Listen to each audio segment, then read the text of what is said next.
Hey guys. Okay, day 2 is here. I did a lot of grinding overnight, so once this thing loads, I'll introduce you to everything that is new today. So we unlock like the relics, we unlock the bamboo upgrades and everything. So we're gonna check it all out. Let's see how that goes. Hi Elusive. Today's chat is moderated by Elusive. Thank you so much for helping out as well. And hi Gabriel. Thanks for joining in. Okay, so tons of stuff actually unlocked. We're going to start with all the exciting stuff and what we're going to do throughout the stream. So let me show you guys what's new here, and I'll try to use like as much Honkai Star Rail terms as I can so we can like make it easier to understand. So the first thing that is new here is this music shop that we unlocked overnight. So I did my homework, grinded overnight to have more stuff to see as well. So a lot of new things that actually they have here. And these are something like, I would assume is the gear, because there are purple gear, there's blue gear over here, they have set pieces and stuff like that. But from what it seems so far, how we actually do like this gear crafting is unlike Honkai Star Rail where we go in, burn our energy in the domain, fight the domain. Instead, we use this like battery pack kind of energy to randomly gacha and tune our thing, which is nice if you are like having that gacha itch. You don't have to go through all the fighting process. You can just like press one button and you get all of it back. I'll show you guys in a little bit as well, but this is the first thing that is unlocked. We will talk more about this later in the video when we need more power. So the next thing that we also unlocked is this guy Enzo. He has a shop that is this remodeling shop over here. So that was like Alfie's music store over there. This one here is the remodeling shop. So we have tons of these bangboos, and you guys can hear me clearly, right? No issues so far. Is the background music too loud? I think I turned it up overnight because I wanted more background music. Let me know if it's too loud or too soft at any point of time. But anyways, this is the bamboo shop. Haven't unlocked this modify stuff yet, but I'll definitely be doing like a proper guide once all of the etc stuff slowly unlocks. For now, what we have here is we get to unlock these guys. We can finally like level them up. They have this cute animation where you swing through all of them. They kick each other out also. So as I move here, this guy kicks that one out. It's amazingly cute. What these bangboos are actually used for, in case you guys didn't watch yesterday's stream, or maybe you're very new to Honkai Star Rail. These are something like, imagine if like you had a Paimon that is like supporting you in battle. It does different things. They have a cooldown also. So I'm just going to show you real quick. I'm just going to press this over here. You can see that if you have multiple cores, this is like your eidolons for your bamboo. You can level them up, and you can see that it either increases like their damage multiplier, and also you can see like the scale activation frequency and some of their stats in this one, which we didn't see yesterday when it was just in the overview screen. We get to see more over here, so that's really helpful. So some stats here that they get if you increase. This is for like the eidolon increase, which might be expensive for the more expensive ones, but for the one that anyone can get, you don't have to like gacha it. You can just level them up with these like tokens here. You can see it increases like their base stats.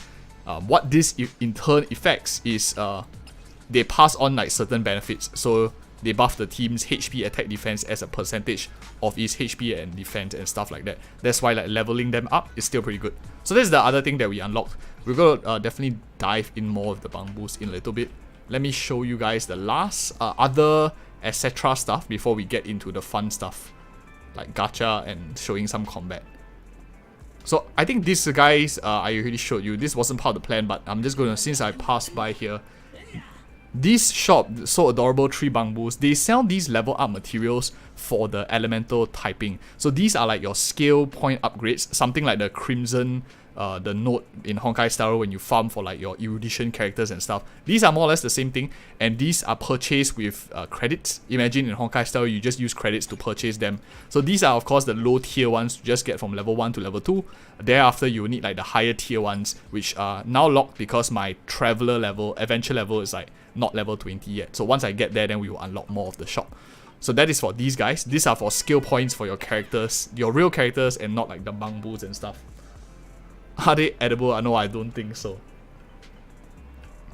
Okay, and this is the other store here that we unlocked. This is the gadget store. Since you're here, why not treat yourself to something nice? amazing design from like the animations and stuff here. So this, I realized that the yesterday when we were switching all these things around. Think of this not as relics in Honkai Star Rail, but the light cones. So these usually are gacha, but there is some way that free-to-play player can get them too. So from what I've seen so far, Bs, As come quite readily from the gacha. You can get Bs quite often. We have already a lot like maxed out. And here we see that we can actually craft different ones. We already have a lot of these like at like 5 levels, like max level already. But you can actually get the A rank ones, maybe like a 4-star equivalent light cone from this shop too. There's 4 of them here that we have. I'll just scroll through real quick. And the catch here, so it's nothing comes free, right? So the catch here is we need this W engine chip. This is something like you trade in maybe an expensive light cone, you dismantle it, and then you get these like shards, or maybe you can get it from events. Maybe eventually the battle pass might have some of these like W engine chips. So think of this as like if you salvage your 4-star light cones, you will, or your 4-star light cones, you will be able to get these like A rank chips, which then can be used to craft other stuff. So 6 right here, as you can see, is needed to craft 1 of the new 6. I don't know the ratio yet, because if you see, if I click like the B tier ones, all it gives me is EXP, so this doesn't help with crafting. I think we need to use like these A rank ones, but for just the sake of information, let me just unequip Unbi real quick so that we can see what it is. And this is the current state of the account. We have some characters leveled up, the team that I'm playing around with, but not to worry, we will switch them around. And we have some pulls, so hopefully we get to unlock maybe 1 new 5-star. All the 4-stars here have already been unlocked. So let me just go ahead and press this. I'm just going to unequip this, so I want to see how much is actually worth in the shop.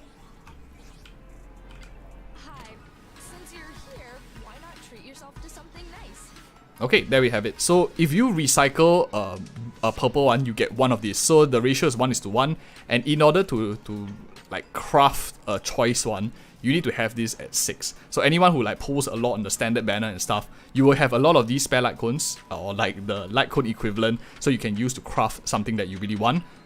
All these have different substats. Think of it really as a light cone. These are fixed, it's not gacha. Unlike what we thought yesterday, these are not like the relics. This is the light cone equivalent. So they all have like a passive effect that they have, and there's no like you have to use it on a certain typing, like electro must be used on electro and stuff. Doesn't appear to have it here. There's no like limitation or requirement, but they are a little bit like more niche in terms of the benefits that they give, and that's what I noticed so far. Okay, so that's pretty much what we unlocked overnight, and all of these comes together in the combat that we'll be doing today. 1 per character or 1 for the whole team. In terms of the weapon, so you can use 1 for each. Let me just go back in and we can see that. So each of them, just to introduce this core mechanic, or this fidget spinner mechanic. So these on the side here are the relic equivalents. So these are the ones that we went to Elfie's music shop. We can gacha those, and you can click the core here to select what gear you want as like your primary weapon. So for example, if I'm using drill rig, red axis here for her, you can see that it's slotted in. This is like the weapon equivalent, or the light cone equivalent in Zenless Zone 0. So all the fidget spinners sides here, you can also customize. So think of this as like you're trying to complete maybe your 2-piece a Rutaland arena and stuff. This is all how it's done, and each of them has a certain allocation. So for example, let's just do a quick gacha now with the music store, so it's much more clearer to see too.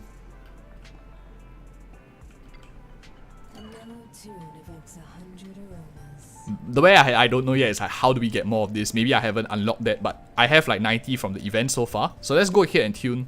Quite nice graphics.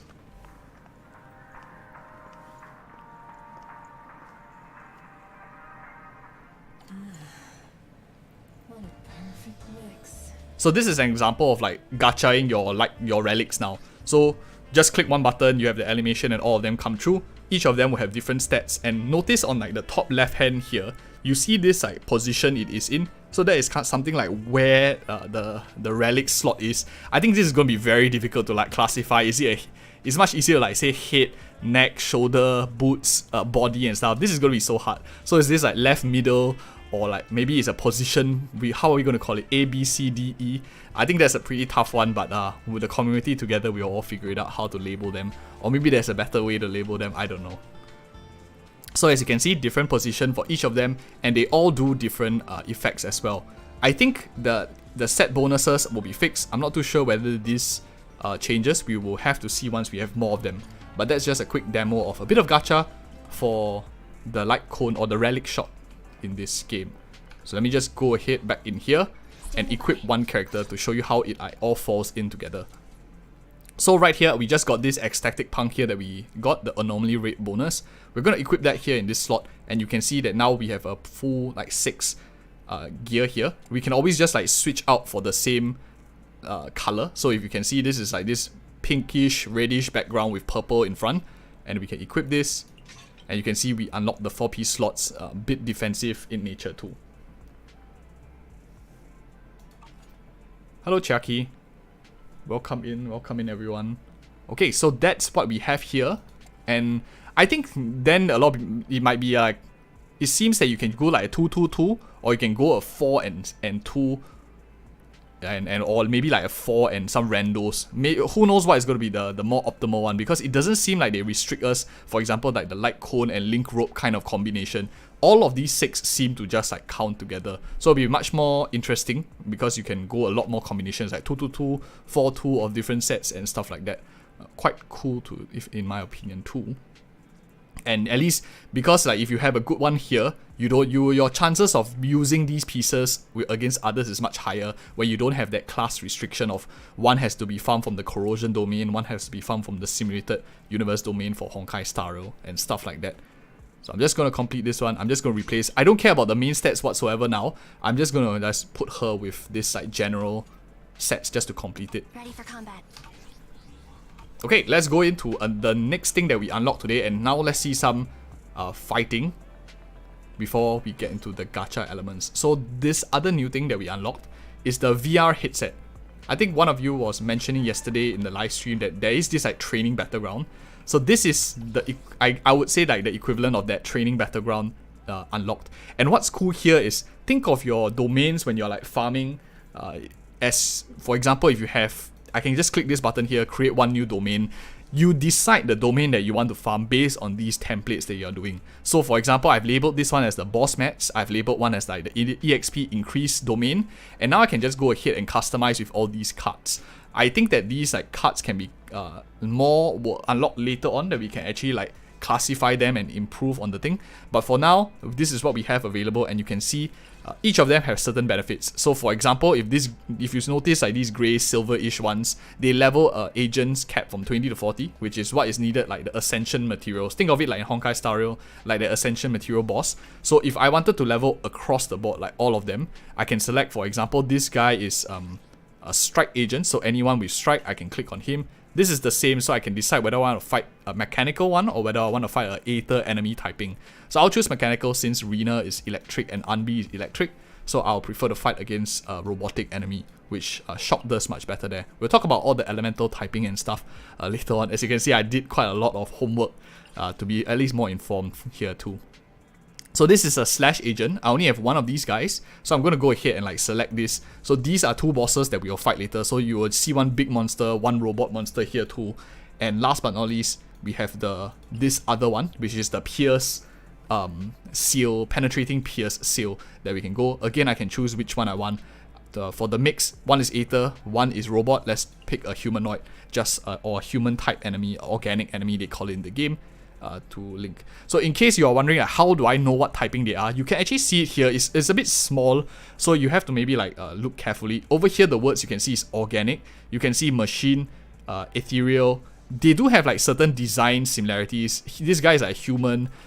When you are corrupted by the Aether, you have this like yellowish, this circle thing inside, and robots are clearer. When these monsters maybe are a bit harder to see, but this is how you tell them apart. Anyway, to fix the relic typing, not that I know of so far, it seems that the artifacts seem to be random. There are, like, once you level up to maybe adventure rank level 40, they start guaranteeing you S ranks and higher chance of dropping. But I haven't reached that far yet, so we definitely have to explore a little bit more to know more about the mechanics too. Game exploration is very limited, Phelps asking. I would say that this is still in beta. When Honkai Star Rail CBT2 to like just do the equivalent, where it stopped until was, just imagine you went all the way to like Bellabog.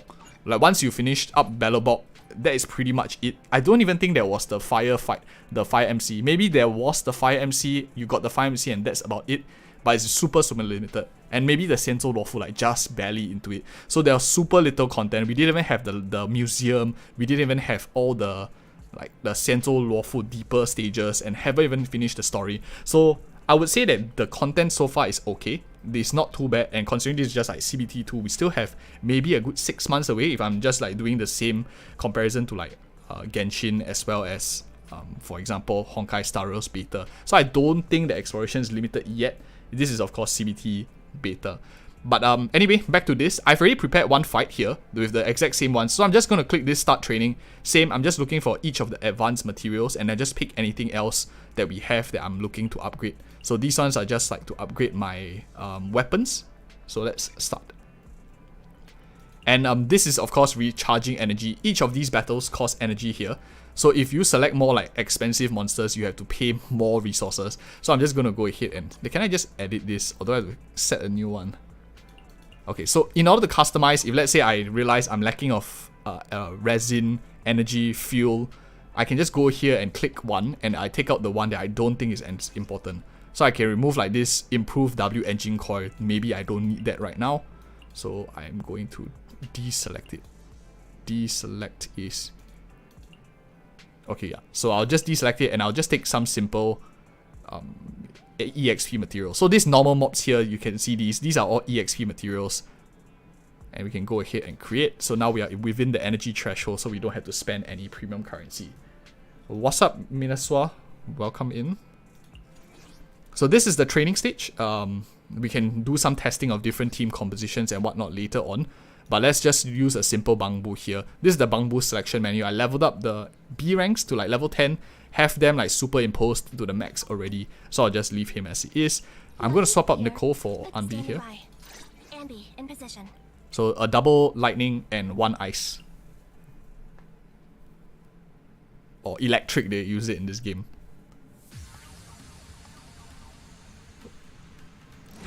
So think of this as like the equivalent of combining all the Cavern of Corrosion, combining all like the Crimson Flowers and stuff like that all into one. So you can do all your farming in just one location.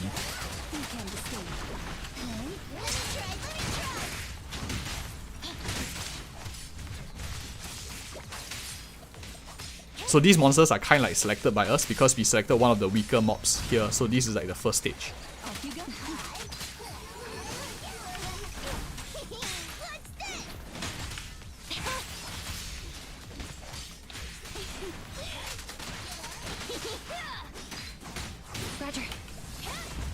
So now this is one of the bosses that we selected for the mats.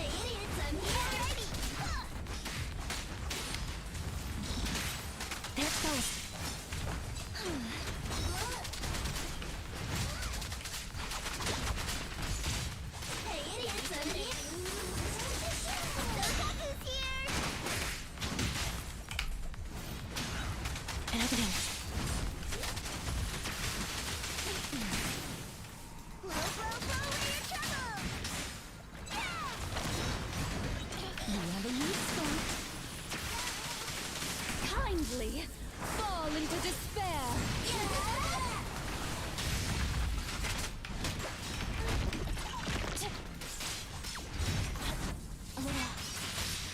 Go play.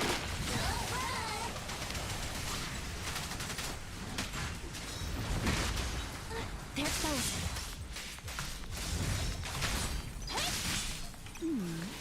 Can you see me? So there's something like one run of like a domain based on what you select. Not too sure whether we can just like auto battle it, but it does use quite a lot of energy. So this is like the rewards that we get from it. We get the four times of this like level up material.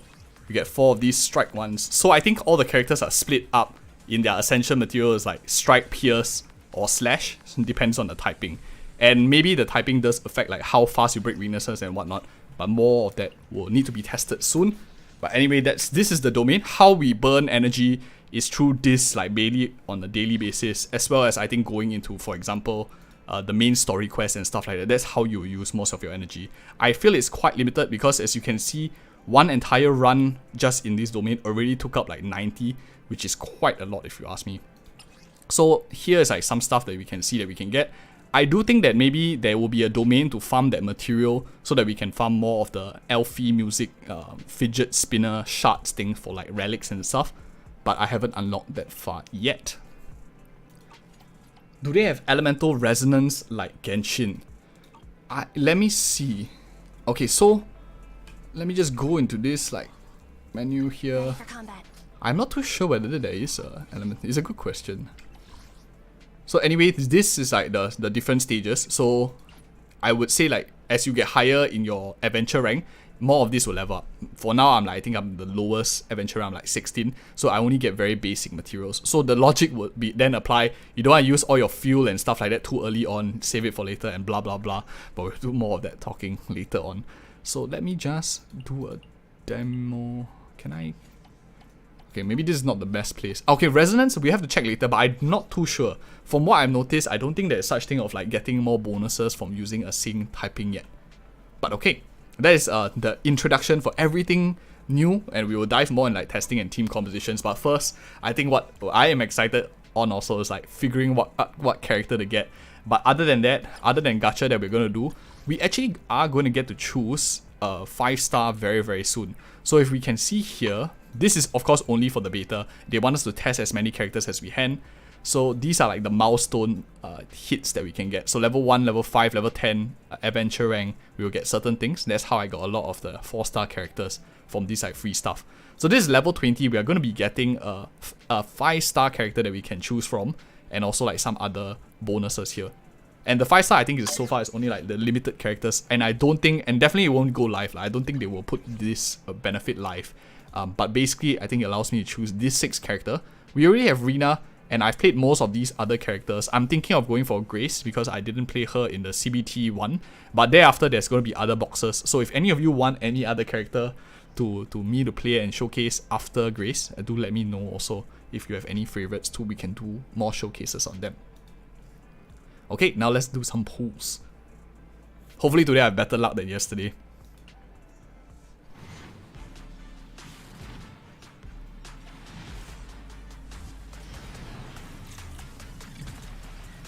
Shit. So that's the last discounted pool that we get.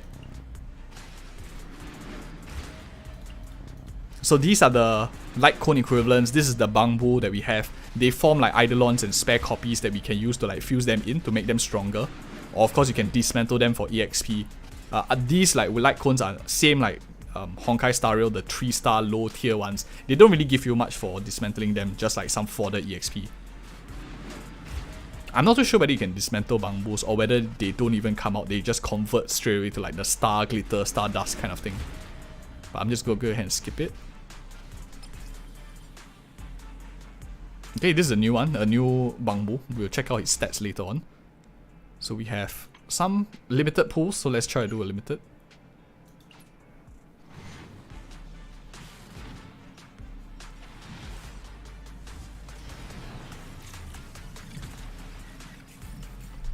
Okay, at least it's better now. At least we have 2 4-stars.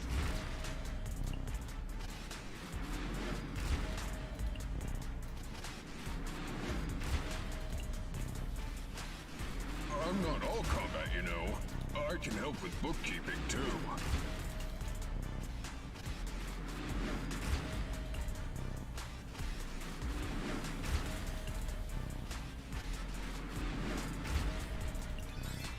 That's new.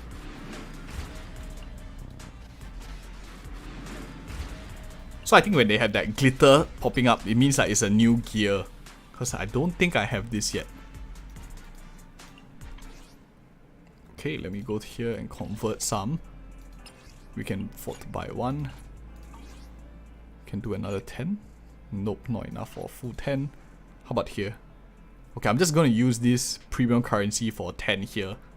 Not recommended ever.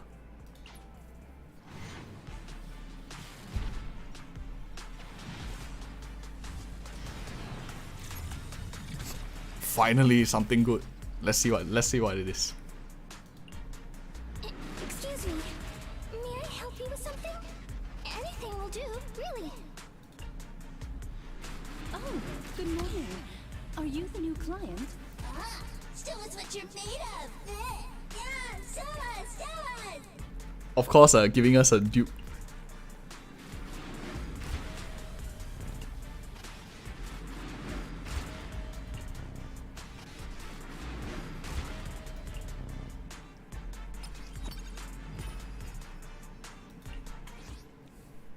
Okay, let's just see what else can I buy more pools? Not satisfied with it. But okay, a 5-star is still a 5-star. More Eidolons is nice because you can test. We'll just do singles now.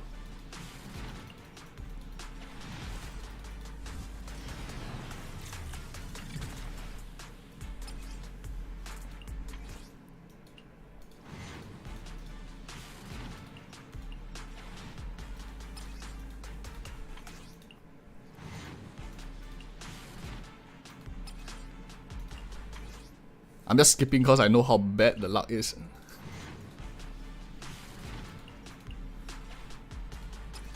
Yeah, luck is atrocious. I wonder if I skip and if it's a new character, whether they will just stop me there. Not like that will happen, right?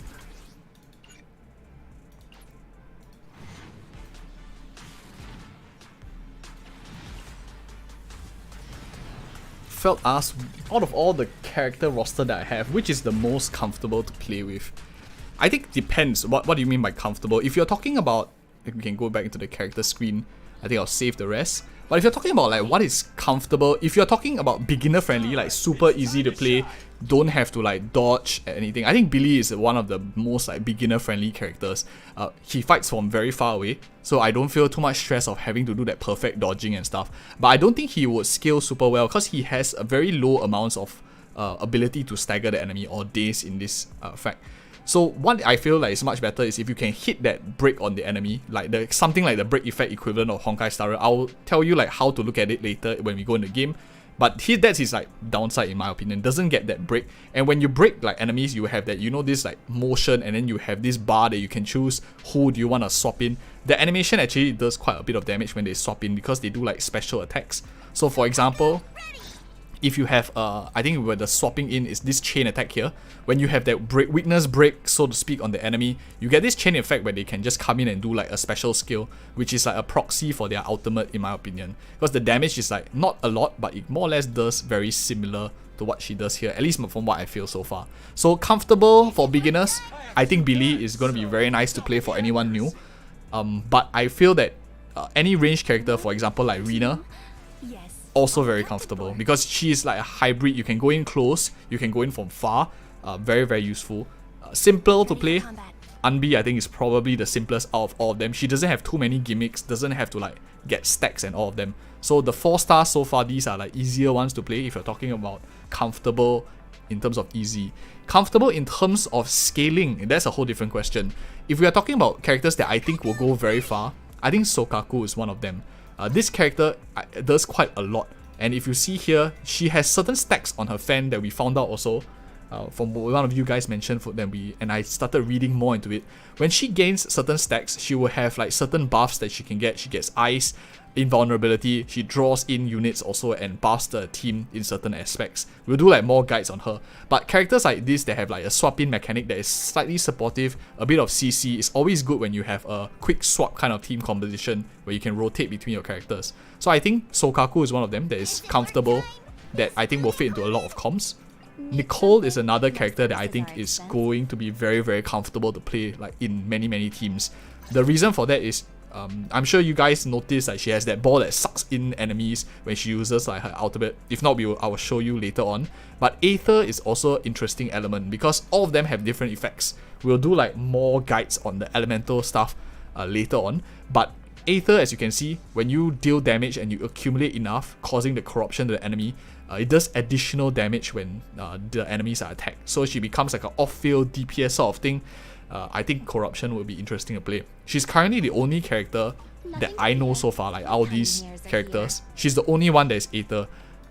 She's fire, I think he's ice. She's ice as well. Grace Howard is the only one that I'm not too sure right now. Nekomata I think is fire also. She's definitely not Aether. So she's currently the only Aether element in the game. The rest of them are different typings too. So that, yeah, quite a quite a descriptive one, but that's what I feel so far in the game. Slower characters like Ben, I don't feel very comfortable because he's a bit clunky to play, especially if I'm like moving from location to location. I like a bit more speed. Nekomata has that speed that she has, super fun, super fast. Rina is also super fun, super fast to get from place to place. Movement speed kind of allows you like dodge. It's like movement speed is like a pseudo dodge because you don't have to wait for your counter to go up. There's a cooldown when you dodge. You can't just press like right click or dodge all the time. You have a bit of lag. So higher movement speed means that you have a better chance of dodging based on just like moving around the map, which is what I feel like characters like Ben lack, because if you miss that dodge, you're going to take damage. Thankfully, he's a bit tanky and you can always like swap into other characters too though. Is there already a meta in Honkai Star Rail, like hyper carry teams or something like that in this game? I think it's still very early in the stages. We are still figuring out everything. Meta usually falls in line when we know what is the end game gear. When we know, for example, what are the best 5-star stuff, what are the best like relics that we can farm, combinations, then meta falls into place. If you are talking about meta in terms of efficiency, then the question would be, do you need the 5-star characters to progress? And honestly, I think Zenless Zone Zero is a skill-based game. If you have good reflexes, I don't have very good reflexes, so I'm just showing you my slow hands. But if you have very good reflexes, I think you can get by with these 3 characters very well. Until, of course, they have this thing like maybe they put in a place where you have to clear the floor in a certain time, where they put like a DPS cap. Only then, I think, then it starts getting a lot more difficult, where you see like the discrepancy between people that have better characters and the people that don't have so good characters. But for the most part, we could possibly just play with these 3 characters, the base units, and get in very deep into the game. But for meta to really form, I think we need to know like all the end game stuff. Is Ben more of the tank of the team? Higher HP scaling. Let's see that. So we can see some of their base stats to see whether what we instinctively feel is correct. So at level 1, he has 668. And let's look at another character. Maybe someone that feels more squishy. Billy? Maybe Billy feels more squishy. So here we have 555 HP for Billy. And let's just level him up here. So you can see if I take him from 1 to 10, he gets a plus 630. Let's see whether Ben has that scaling. So you can see definitely there is a certain scaling difference for these characters, and Ben has a slightly higher HP. I didn't notice like defense and attack, but we could always just like rewind later on and just figure out which the scaling. But each of them seems to have different scaling as well. And not only that, the characters are also broken down into other stats that they have. There's this attribute mastery, which is quite complicated to explain, but I'll do my best.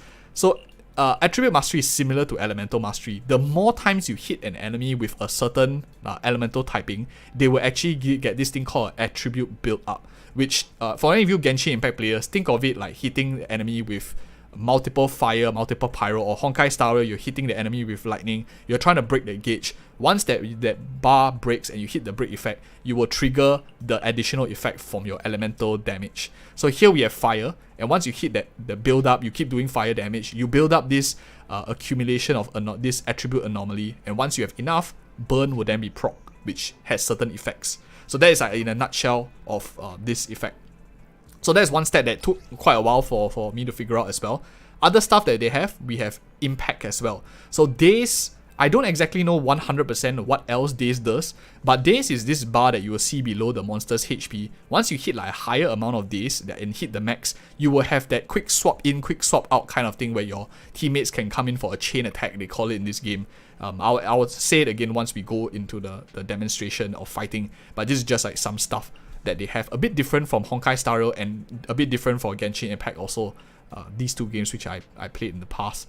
So higher impact stat allows for more days to accumulate with each attack. So each of them, this is like how much punch you have. But certain characters have higher punch than others, even though you see the number is like more or less the same. That's because all of their skills, if we go in here, have a certain multiplier. I hope it's not too complex here. I'll try to make it as simple as I can and as coherent as I can too. So daze multiplier here, this is his basic attacks. He smacks once, he does 65.9. His second smack does 160%, which is somewhere like 65 impact, 160 impact. And then here is like 237 impact because it's roughly about 100. So that is like his basic attacks, why his stagger is so high. So compared to another character like Billy, like I mentioned, he doesn't have too much of that daze build up, and we can clearly see here in his stats So he has an impact of 91, which is lower than Ben already. But on top of that, his gun bullets here, when we look at his stats, right, we just scroll down on his basic attacks. So we can see, where's the day section? They need to color code this, it's so difficult. All the DD over here is so hard to find. So you can see here, his standing fire is like 68%, but he has this standing bullet days multiplier, which is like 7.6%. So I assume it's like all that tiny bullets that he's firing is only like 7.6. That's why his days build-up is very, very low, which I think that stagger is maybe factored into this. Not too sure as well. At this point, they don't have like a tutorial that we have, so everything's just figuring it out. Thanks. Hopefully it's clear enough. But those are some two stats that I think are the most confusing. Other stats that they have in this game that's a bit different is like pen ratio as well as pen. But I think it's pretty much quite easy to understand when you have percentage defense ignore for pen. Very similar to Genshin Impact, Honkai Star Rail when you have defense shredding. I would say it will likely work the same, but more has to be tested still. But I think the logic is still the same. So energy regen is another thing that is different here compared to Honkai Star Rail, because energy regen in Honkai Star Rail is that you take your turns, you regen. Genshin Impact you cast skills and whatnot. Also, you can get certain gauges, or your team batteries you by collecting energy globes. Here, energy regen, how it works is, as you are in the field, you will passively generate energy every second. There is of course a certain amount of energy limit for them to gain. 120 is Billy's energy limit. In this case, it can be multiplied by energy restoration rate. Maybe like some relics will increase this later on, and of course doing other stuff like attacking and whatnot will likely gain more energy too. So what energy is used in, I would say, is the skill is one of them that uses this energy gauge. But the question I do not know is whether this energy contributes to the overall ultimate, the decibel rating. Because this decibel rating is very unclear whether energy contributes to this number or whether a certain amount of combo needs to be done. So if any of you know, or like you see anything that is logical, let me know also. But from what I know now, energy here contributes directly to the skill ability, this one, not the decibel rating that is like shared between all three of the character members. Maybe this one is like you have to do like a certain number of swaps, do a certain number of skills for each of them before this thing is procced. Maybe there's a charge counter somewhere on the screen that I can't seem to find. But anyways, let's go into more testing. Let's swap in a new characters here and there and see how it goes. I think Anton is new for a lot of us, so I'm going to go ahead and like just bring him in. Let's just take him up to 10. So that it becomes more easier to see. I played these characters in CBT 1, so I think it should be okay just going in first time. Let's go here. Let's farm some boss mats. I don't have any resource, but I'm just going to resin refresh here. I'm going to play a new... Okay, I'm going to play Rina, and I'm going to swap out Anbi for Anton. Oops, wrong. Anton. And let's play someone different, I guess. Let's play Corin. I'm sorry. So we got a new bamboo, this guy here. What does he do? So he's the first Aether damage one. And inflicting a large amount of Aether attribute now. This is really nice for a team with Nicole inside. Aether is very good. But we're not running any Aether in our team now. So let's just use this guy who for good luck, because he's supposed to be like a lucky bamboo. The default eyes are red, so it's a bit scary.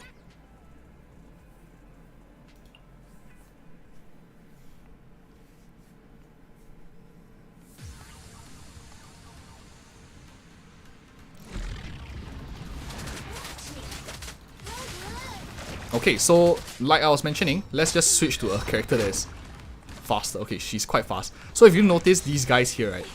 If you can see my cursor. So if I move around, you will notice this bar below the HP and there's a number between them. So like this guy is 1, this guy is like 4, and as I hit them, you'll notice that their number builds up. Once they hit a max number of 100, I'm able to do a chain attack and swap in. But these are all squishy, so they probably would die before I hit the max bar. Okay, I need someone tankier. Maybe this guy. Okay, so I'm just gonna hit.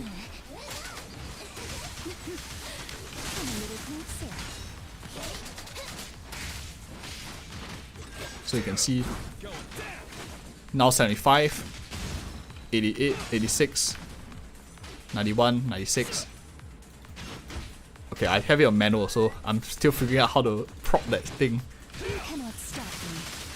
Okay, my chain attacks are supposed to be on manual, so I'm trying to figure out how to prop the manual. But by right, when you hit the 100, the chain attacks will form.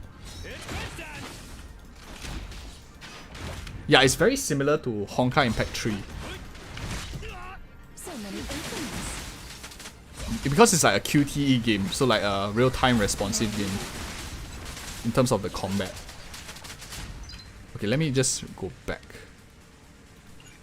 Can I get my... God, I'm taking a risk. Can I get my energy back? Because I want I want to change manual to auto. Okay, so I can actually get it back, so I don't have to keep refreshing.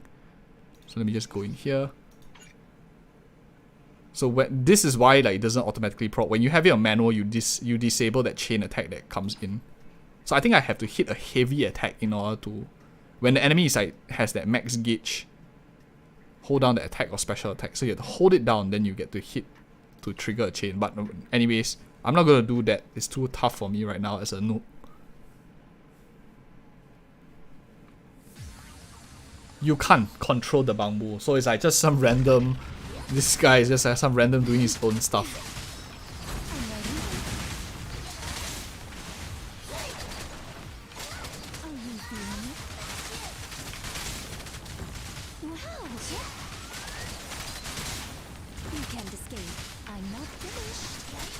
Okay, so let's try to get him up to max gauge again.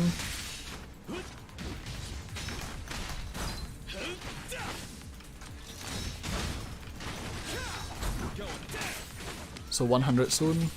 So there, he chains his chain attack. Once he's at that gauge weakness, I can prop that.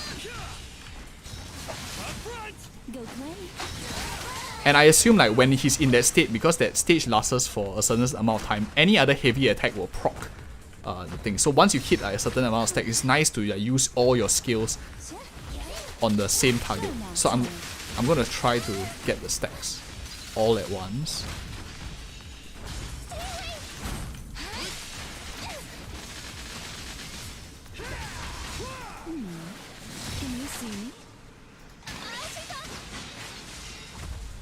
So how do you know their energy is based on this gauge here? So I know when their skill is ready.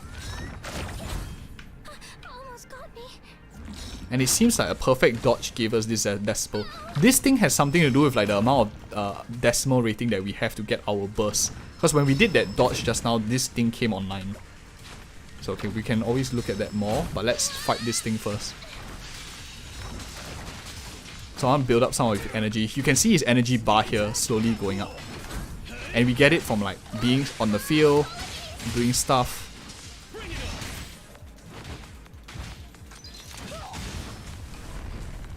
Okay, so let's try to stagger this guy.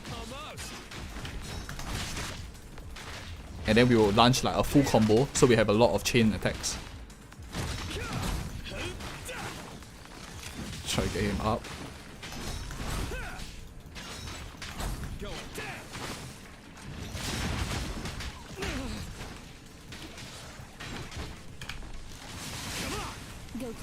So now we use every... It dies so fast. So and the more heavy attacks you can do, like with your E or you hold down, if you press like your basic attack and hold it, you'll do like a heavy attack, which helps prop more of that chain attacks in.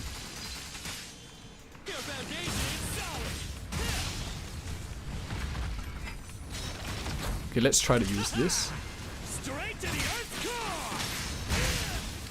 Say goodbye to our guests.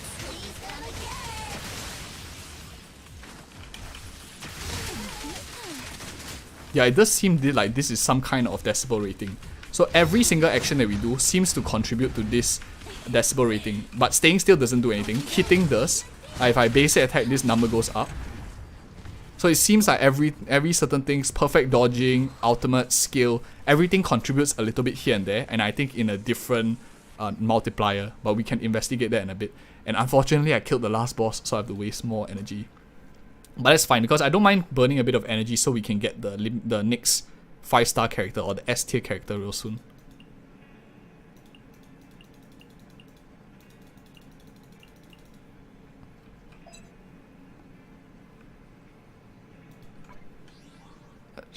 see. Do we have any? No free gifts.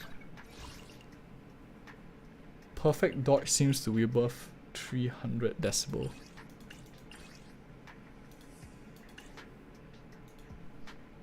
Yeah, 3000 for a full out. So 10 dodges means one out, maybe one ultimate, maybe.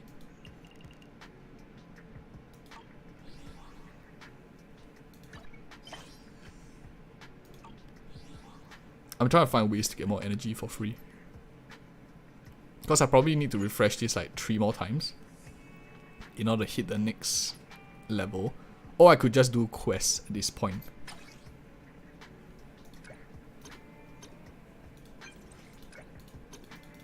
I want a new character. I want to test out Grace.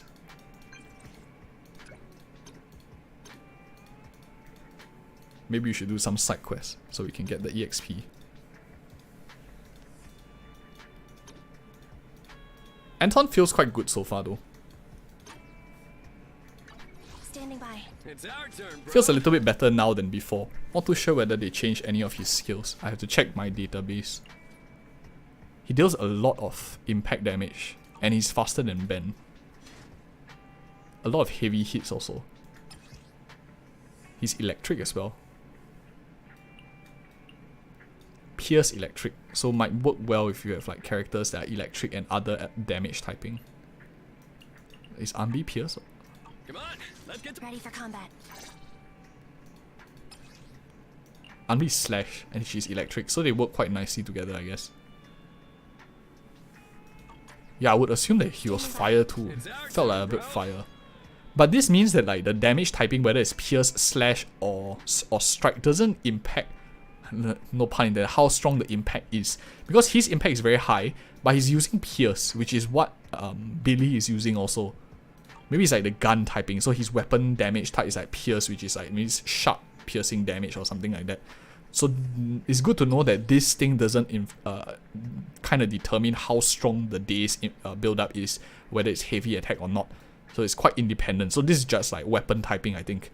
Like something like if you're erudition or you're like a spear user, lance impact in Genshin Impact, or you're a bow user and stuff. I think this is what it means, but it doesn't implicate anything outside of that.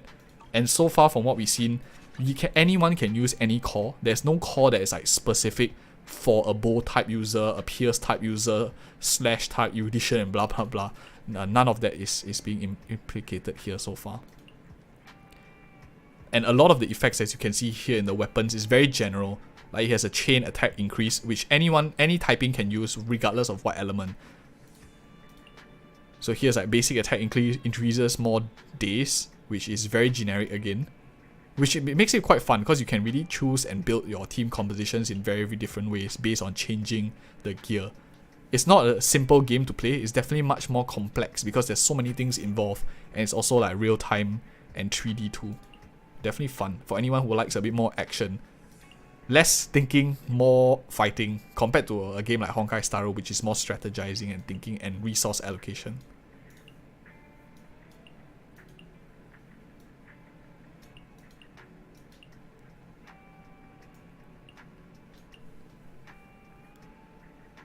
Do same element teams build up elemental effects of each other? If I use full electric, would I proc shock over the other? That's a good question. So I guess that's like the resonance that we were asking previously too, whether there's any benefit. Let's try to run that.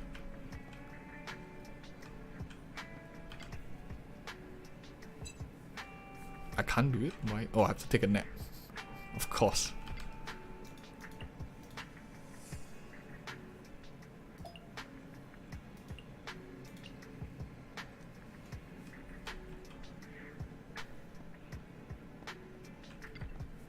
I'm forced to do this, part of the main story, I think, or some quest. Oh, because I clicked on the message on the phone, so it brought this like side quest thing. I'll just skip this.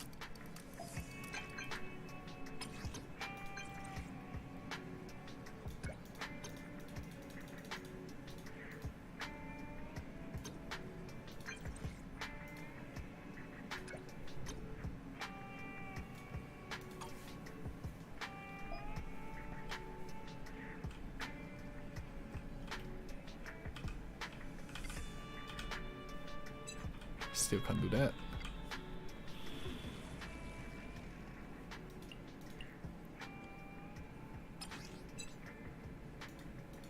Okay, they're forcing me to do something. Press hollow 0. Okay, this is new for me. Or is it new? I can't remember.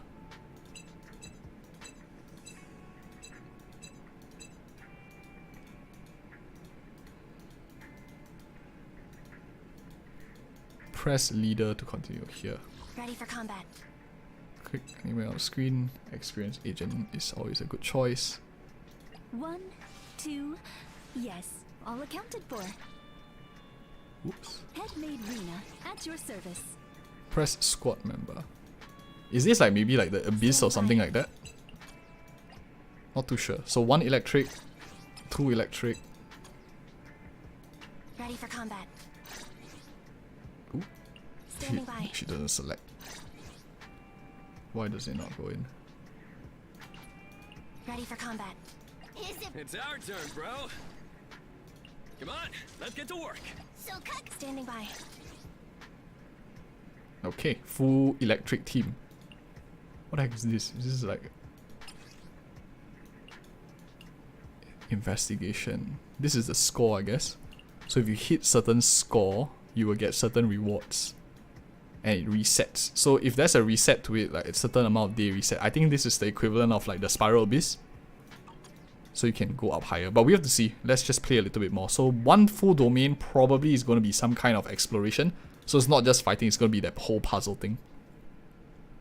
My squad level is too low. But it should be fine.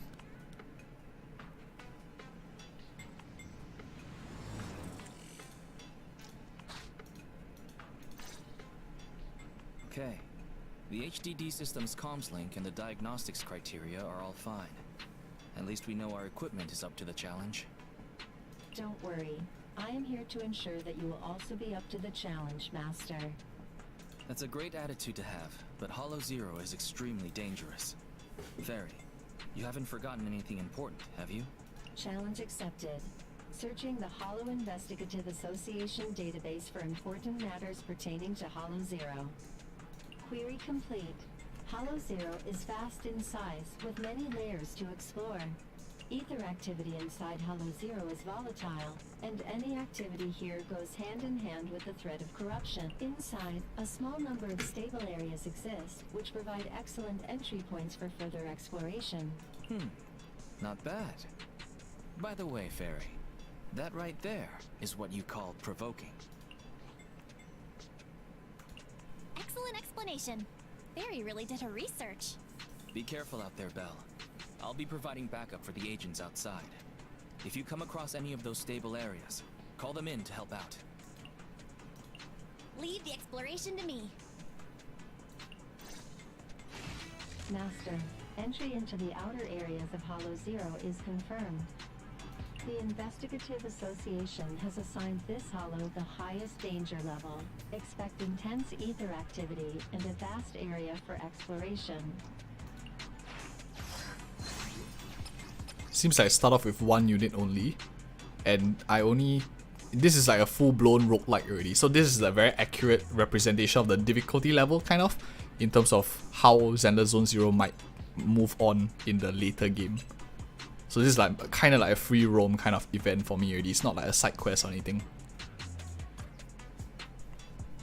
Okay, so we can choose certain buffs. I'm just based off the memory that I have, and I'll correct myself along the way. Feel free to also mention anything if I don't notice it too. So these are cards, they are like buffs that you can pick up similar to the simulated universe. Very, very familiar to a lot of us playing Honkai Star Rail already. For Genshin Impact, maybe it's a bit more newer for people that only play Genshin. So I'm just gonna go with, yeah, okay, what's inside? I have no idea what inside is. Hitting an enemy generates 1 stack of rush. Crit hits increase pen. I have no crit, so I'm just probably going to go with more rush. Whatever that is. Syncing route data. So the buffs that I have are on the side here.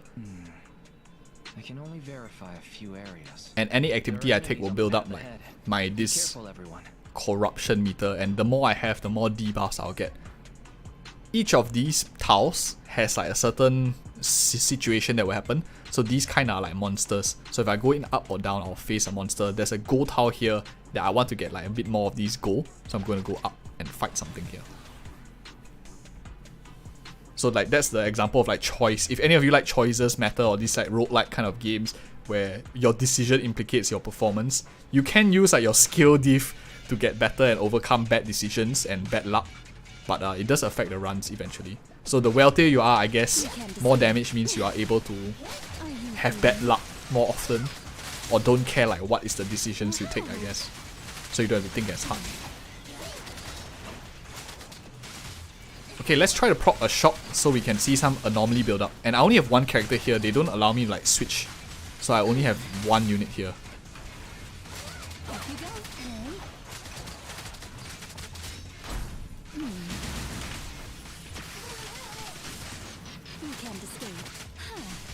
So you see, once they have enough like anomaly build up, you'll see that shock word, this shock word here, that appears. I think it like takes periodic damage. I have to read that again. You cannot stop me.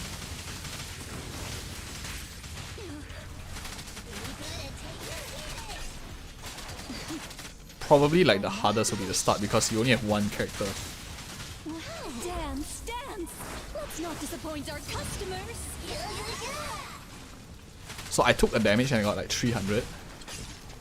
Hitting. If I hit once, that's not once. Once. I guess it's like 40, 50. So you want to just keep hitting stuff and dodging. Perfect dodge. Okay, I didn't see how much that gives. Let's try that again. Not that much actually, like 20. So if I use an E now, let me just press an E real quick.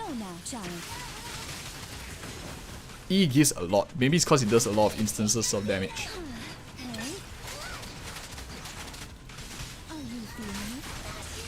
Max Adventure rank. I'm not too sure exactly yet because I just started into the beta.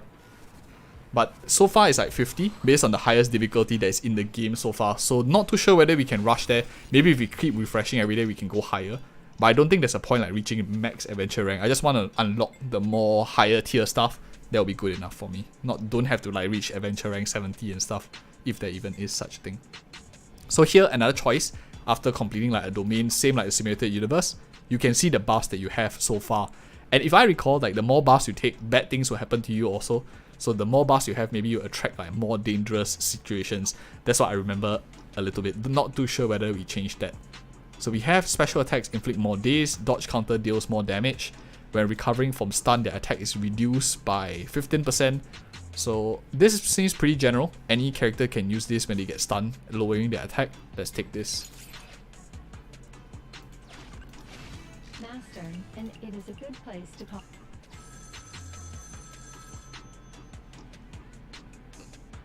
Receive, obtain bamboo, plug in, reinforcements. I would receive my teammate. Andy, here to support. So 2 fights, what's this? Support? Gain 1 pack. Upgrade purchasable. I don't have much money, so this makes no sense, so I'll just go with this. So it's like decision making in the simulated universe like, all over again. Each non-crit increases crit. Oh, this is nice. Because I have very low crit rate, so free crit rate build up. Every time I hit a crit, it restarts at 0. Pretty nice.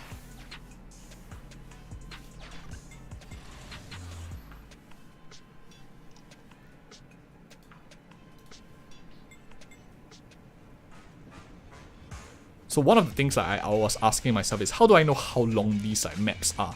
They actually tell you in the very beginning whether it's a very short domain or whether it's a very long one. This was classified as like a medium domain length. Eliminating target. Can you see me?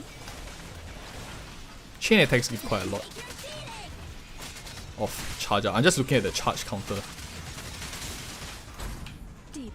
Dodging doesn't give too much. Unless you dodge an attack, I guess. because I dodge and I don't like land an attack back. So if I do this, Go play. it, Standing by. let me try to dodge an attack. Almost. So I dodged an E there, heavy attack. Can you see? Kindly fall into despair.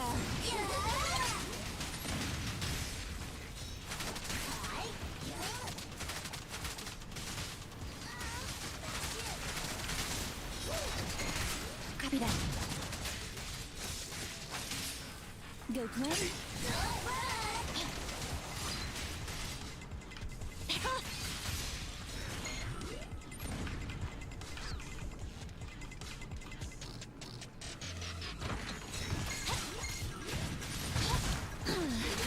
Go now, Johnny.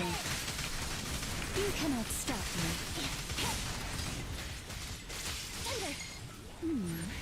Can you see? There are also combos that can be done. Preparing takedown. So like Anbi also has a certain set of combos. So 1, 2, okay, 1, 2, 1, 2, 3 I think, and then hold gives me this kick that she does. So basic attack, basic attack, basic attack, basic attack, and then I hold. It's like a combo which is a heavy attack. And then I can swap in with a chain attack. So stuff like that makes a bit of a difference. Can you see? And this is like her E. I can also basic attack and add E's in between. But I don't think it does anything Electric charge. different.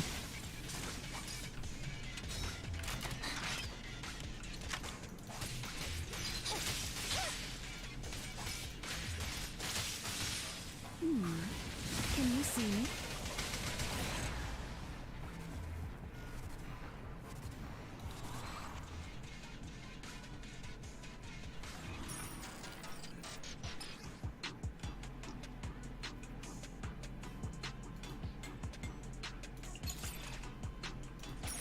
Allow me to take care of any valuable supplies. So this is what I was talking about. Once you like take a certain amount of actions, you will have certain corruption buffs.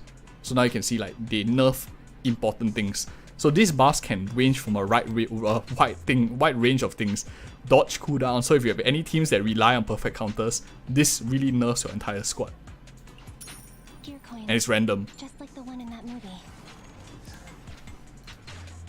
So that's I was like asking if you could just like skill diff everything, like if you're damn good at this game, very good reflexes, you pretty much can clear any content. But this is I guess how they force players to have a wider roster, because if the debuffs just keep coming to nerf a certain typing, then you will need more characters that maybe rely on stagger, rely on different elements and stuff. So that's how they probably plan to broaden the game, so that they don't just only sell like one character, you get your favorite character and you never pull ever again. Which is good because economy needs to be balanced for games to have longevity.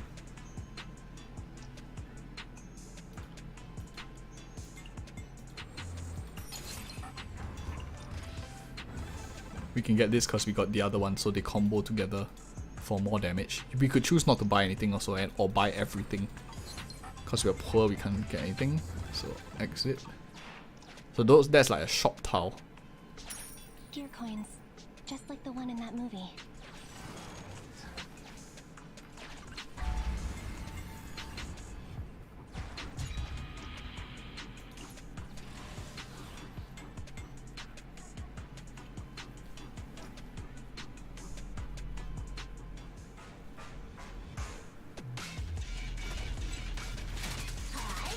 Dance, dance!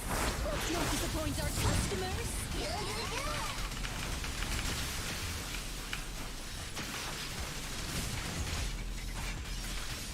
Ready and waiting. Accept this.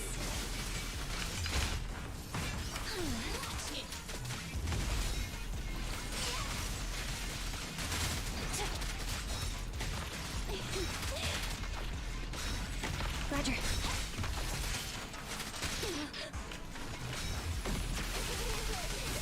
Standing by. I found you. Be gone.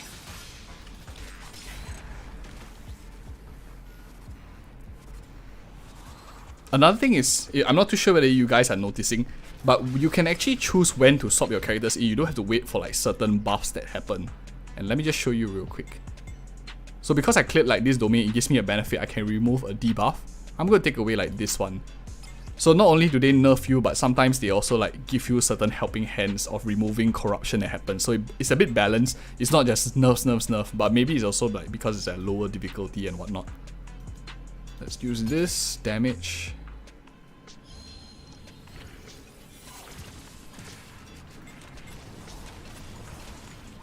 So I'll talk about swapping in the next fight that we see. Something that I just noticed too. So healers, like yesterday I think someone was mentioning with whether we have healers in the game. We don't really need that healers because you have certain buffs like this. You can take like restore my HP, so I can just keep going. This is like a boss floor with like a miniature boss here. And I want to call it back up, so I'm going to go here first. Gain this crit.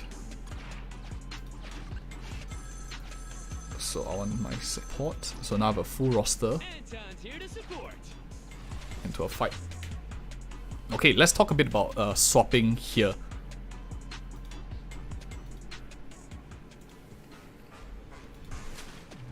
So there are multiple ways of swapping in, other than like chain attacks. One thing I actually did, I went over here and I went to my keyboard and mouse and manually added in two things: the chain attack left and chain attack right, and this switch previous and switch next. So this allows, if not it's only like on this space, but what this allows me to do is I have 4 mouse buttons on my mouse other than the center button. So now I can able to switch down here. You can see you don't have to require this to be lit up, so I can just keep switching by pressing the swap button. So many openings. Copy that. So as you can see, I'm just like keep spamming my swap button. It becomes very quick swappy in nature. And the benefit of this, you might ask, like, other than wasting time, what's the benefit of that? So if you notice, as I'm in an attack animation, the character previously will still be on the field dealing damage while I'm swapping to another character. As you can see, there is a lag time. Like you see Anton, Andy sometimes still in the middle of attack animation. So you can just keep like spamming this. Helps you dodge at the same time. And increases DPS because more characters do damage in less time. And at the same time, you can combo in like E, you can use outs and stuff. Yeah, Phil, I think that was your question on healers. So you can always swap at any single point of time. Like here, if you notice, if I press a swap now, it doesn't decrease the gauge. So it doesn't like make me unable to swap or anything. I do think it has something to do with like fighting. Maybe if I swap in, I can do an attack. So if I do this, or maybe once it reaches the max stack, something happens. That I haven't figured out. What happens when it reaches max stacks?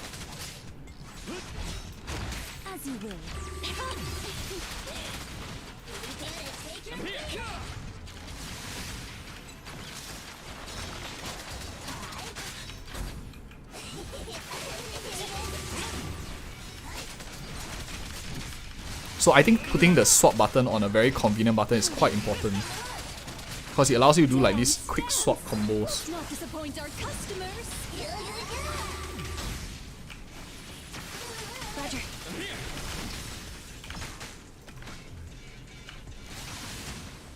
Go Clay.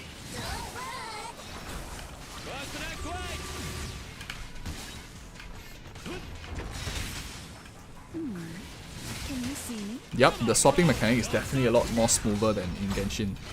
Feels a lot more fun. Like you can see, I can just like swap 3 characters in, and then you can dodge within that time too.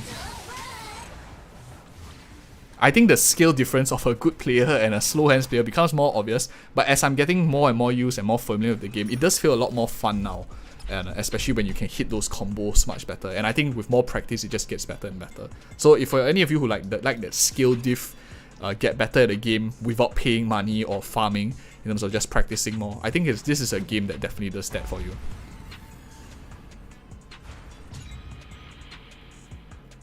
Boss can crit.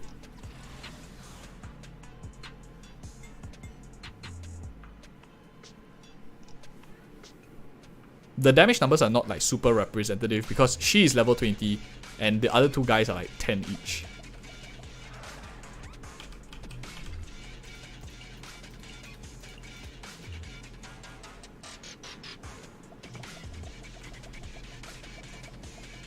Copy that. Hey, idiots!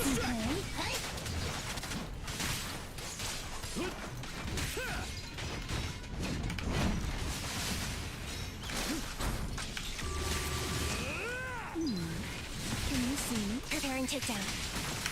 Eliminating target. And similar to Genshin, like the ultimate is a iframe. And some skills are also iframes, which are invulnerability frames. For these kind of like live action games, it helps that to like, it acts also as another form of dodge. Alright. You cannot stop me. Where you don't get damage in the animation. As you command. Roger. Off you go.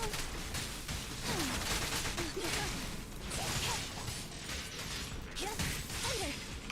Eradicate. You gotta dig deeper. Say goodbye to our guests. It's crunch time.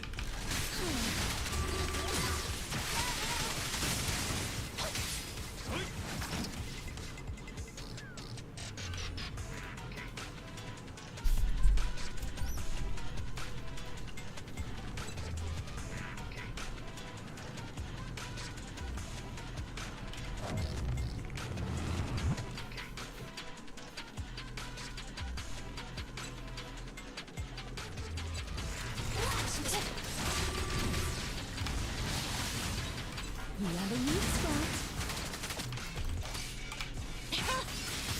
Your foundation is solid.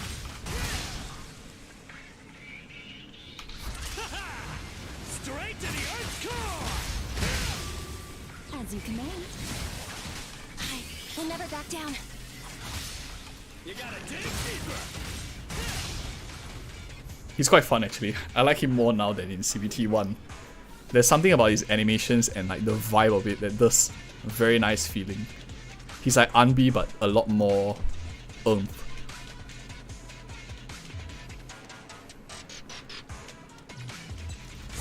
Don't push too hard. Going down. Of course a bit more clunkier. Maybe it's just me. Not sure whether they have different hitboxes based on their body typing. Because hitboxes does matter in games like this. Or character hitboxes, I mean. Go, go, go, go, go.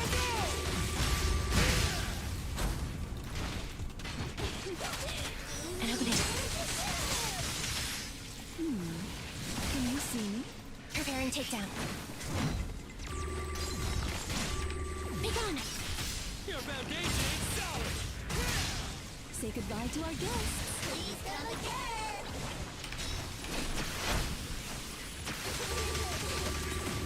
At your command.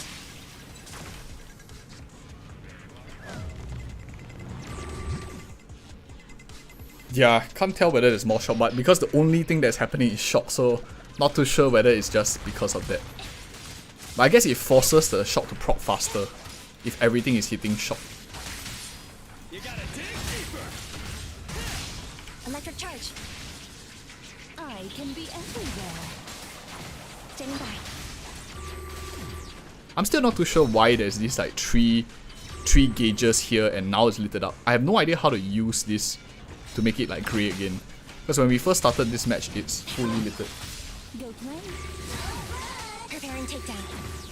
A crucial strike. Don't be afraid. Do you think there should be a button to cancel the special switch? The reason why if you saw that one where I just left it to fight so that I could use Anton's burst is because I just felt it was better at that situation to use his burst. But more often than not, a chain attack is always better because it does a lot more damage. It helps you build up your stacks. The manual casting actually helps override that. So if you don't want to like get into that special attack animation, you can just don't do it in the manual. It's just because it's auto, so it's helping me enter that state. Should there be a cancel button, I think it might be useful, maybe in certain situations, but I don't see myself cancelling very often.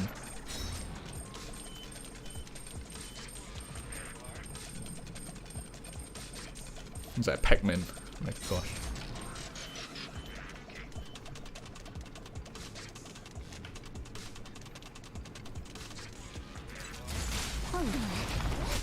You cannot stop me. Roger. So many openings.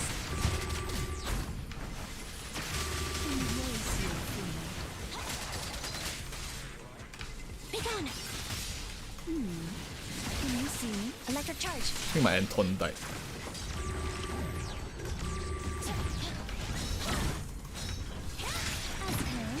So even though I have one character dead, I still have 3 of these gauges on this switch bar. So that doesn't state the number of characters that I have alive.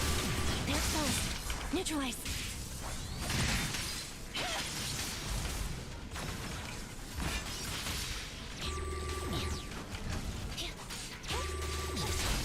A little off.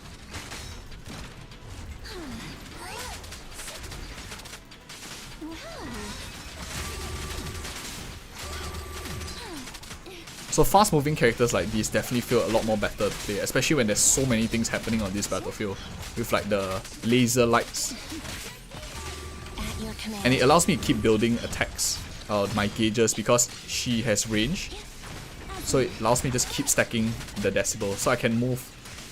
She has this like slight movement as she's attacking, so now I'm like holding right a little bit and just like basic attacking. So I have a bit of mobility Target here. confirmed. Go. A character like Ben will be a bit slower for that. Almost.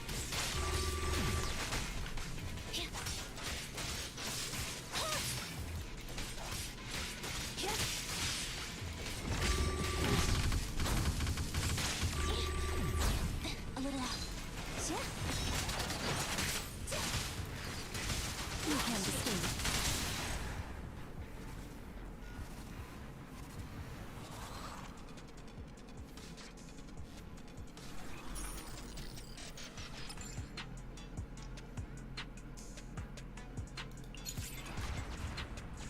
An agent needs urgent medical attention.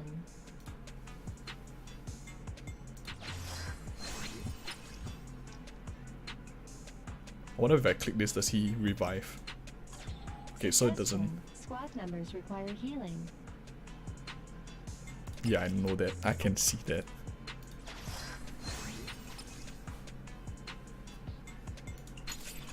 You have quite the unique taste.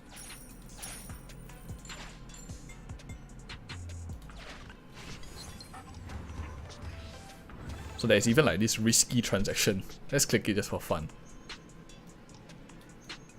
Upon entering combat, gain extra. I don't know what insight is.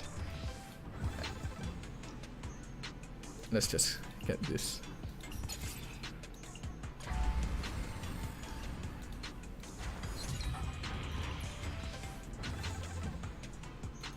Okay, I'm good. Bottom right rest area. That's right. Seems like the rest area only just lowers this gauge. This is like random. These are fights. This is unknown, so it's RNG. These are fights. I think this is the exit because there's like that ZZZ at the back. So let's try with 2. Do we have anything in the inventory? Nope. So this is like stuff that we got along the way. So I guess this is the difficulty if like you have, if maybe you were that bad, super bad luck, or you are just damn bad at the game, slow hands, took some damage, bad rolls. You are entering the boss stage with basically a handicap. So I think this is where we will see Rina starting to shine because she can do dodging.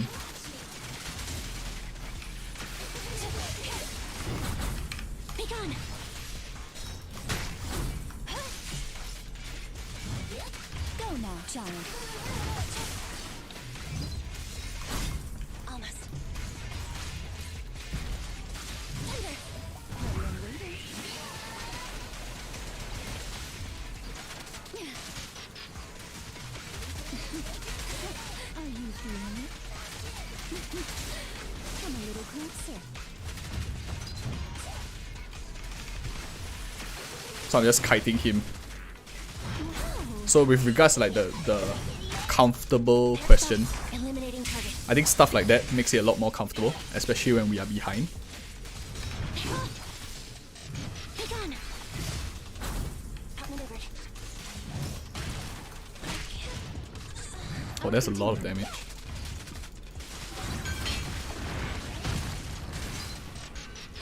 Round 1.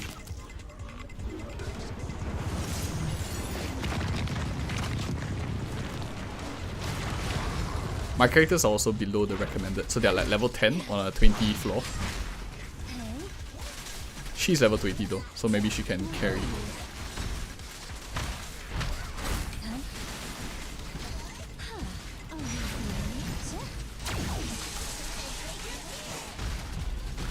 So range is like super comfortable. If you have like one unit as range, like Billy or something, will definitely help a lot. You cannot stop me.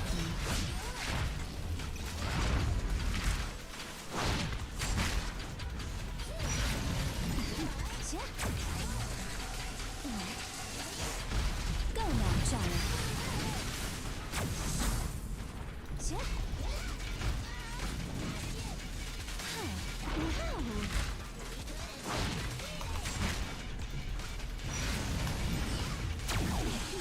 You cannot stop me. Don't be afraid. It won't hurt.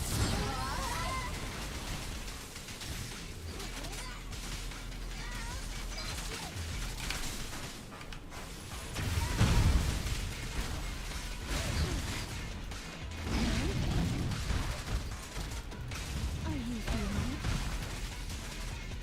Wow.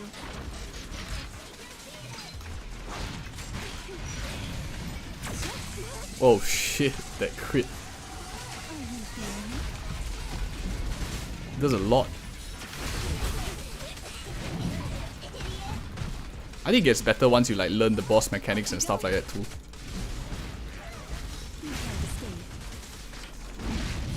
So that's like a dash that he does. You cannot stop me. I'm just like spamming dodges.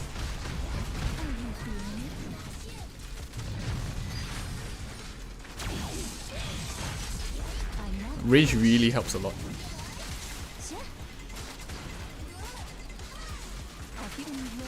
Dance, dance! Let's not disappoint our customers!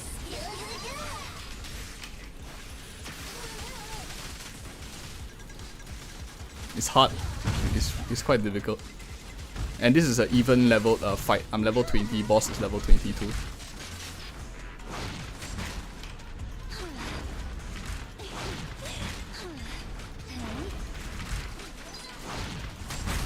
Oh, that was scary.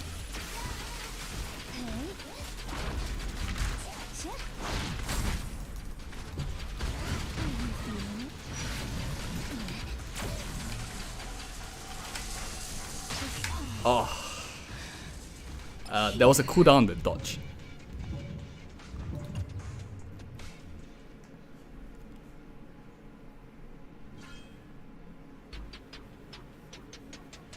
Oh, the nice thing is at least we can restart, so I'll have Unbi back alive. Don't be afraid. It won't hurt. This boss has 2 phases, so that was like the second. We were almost very close, I think. Let's try it again. And this is the difference between like YouTube. With YouTube, it'll be like easy boss, right? One try. But when it's live, it's much harder. I think the boss crit is like, yeah, the boss crit corruption is one of the things that's making it super hard. Go now, child. Because he basically does like double damage on me. Are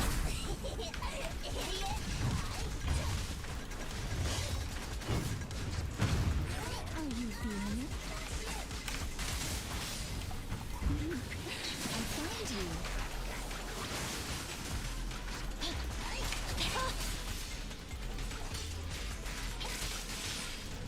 Eradicate.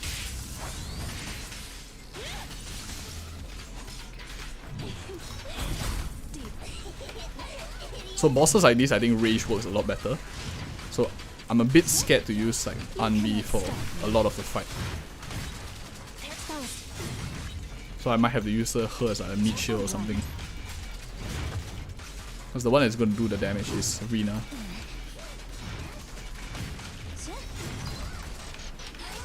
Go now, Johnny. So I have 1000 HP, which means I can take one hit. Because they're all crits. So one mistake.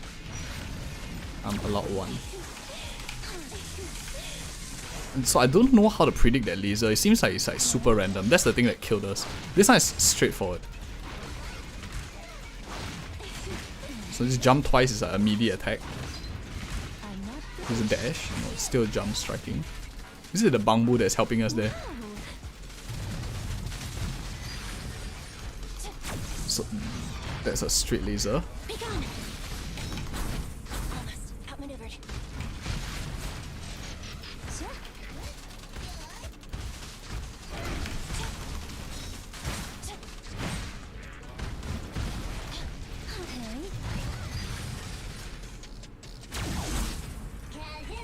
Standing by. So I think I have to like save a dodge for the attack. A little off. Yeah, so if I save a dodge and run through the laser, it might help me survive.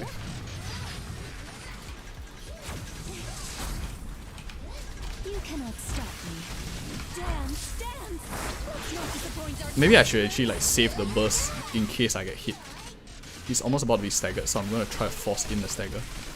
pinch maneuver. All right. Be gone.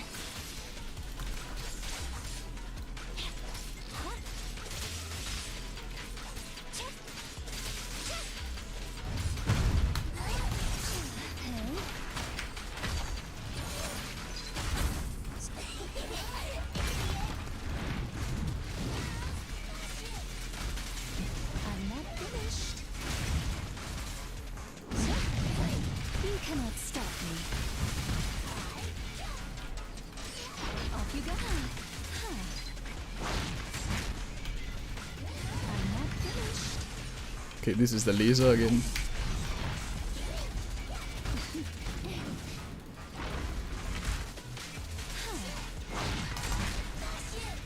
Off you go. Kindly. Fall into despair. That alt miss. Okay, so Rina has a certain range to her also. She can't be too far back when she's using the alt. That was nowhere near the hitbox, man.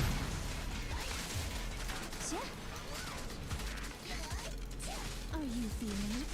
He's shot. Go now, giant. Confirmed. Be gone.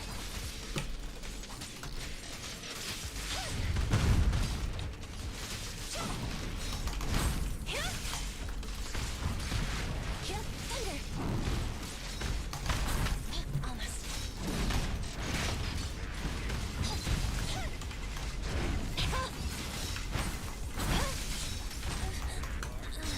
Don't worry. He got stuck. Accept this. Don't be afraid. It won't hurt. Oh my gosh.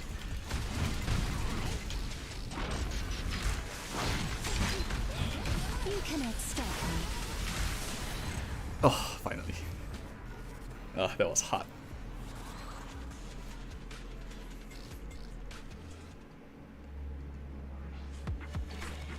Cool, one sec, toilet break.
Alright, we're back. That was really a tough fight.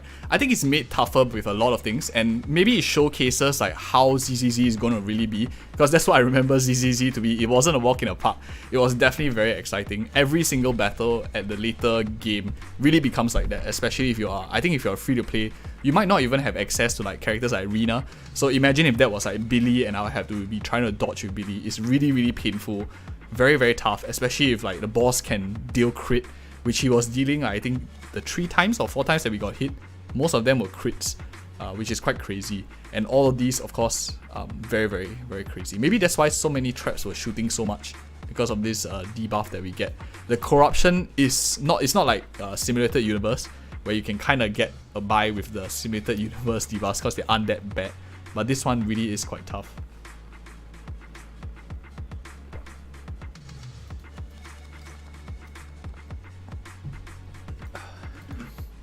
Just needed some water.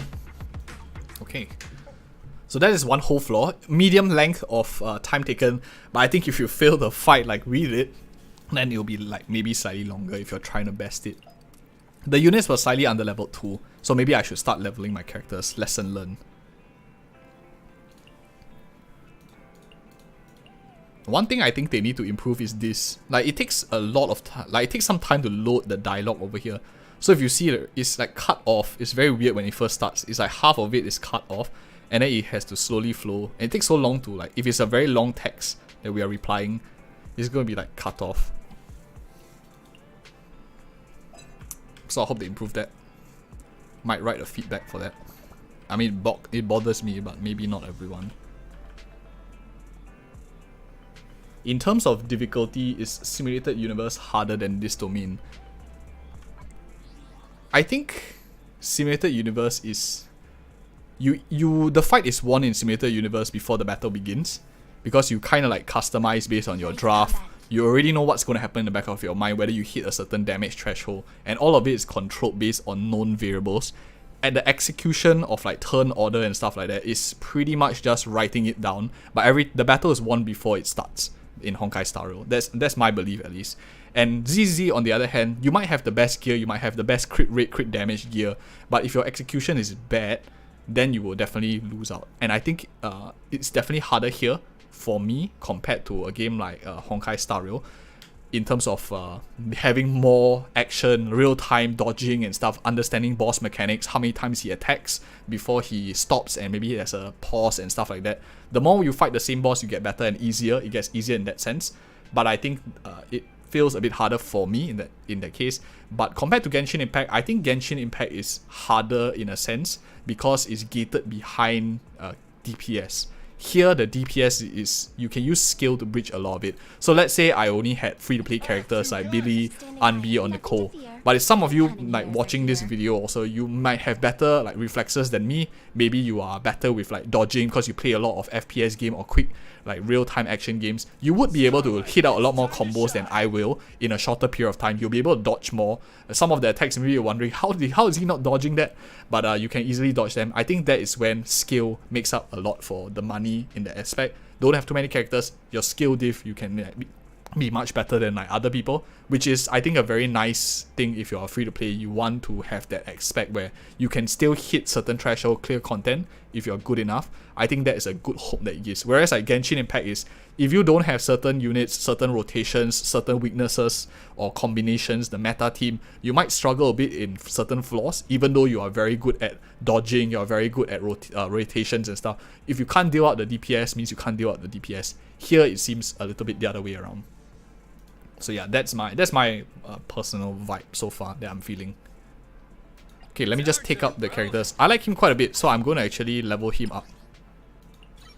He feels very nice to play. What's this? No, I want to just take him his level up. So those level materials we had, there's 2 types. That one was to ascend a character from like 10 to 20. So as you can see, it's the same like Honkai Star Rail. We needed the ascension materials to take it up.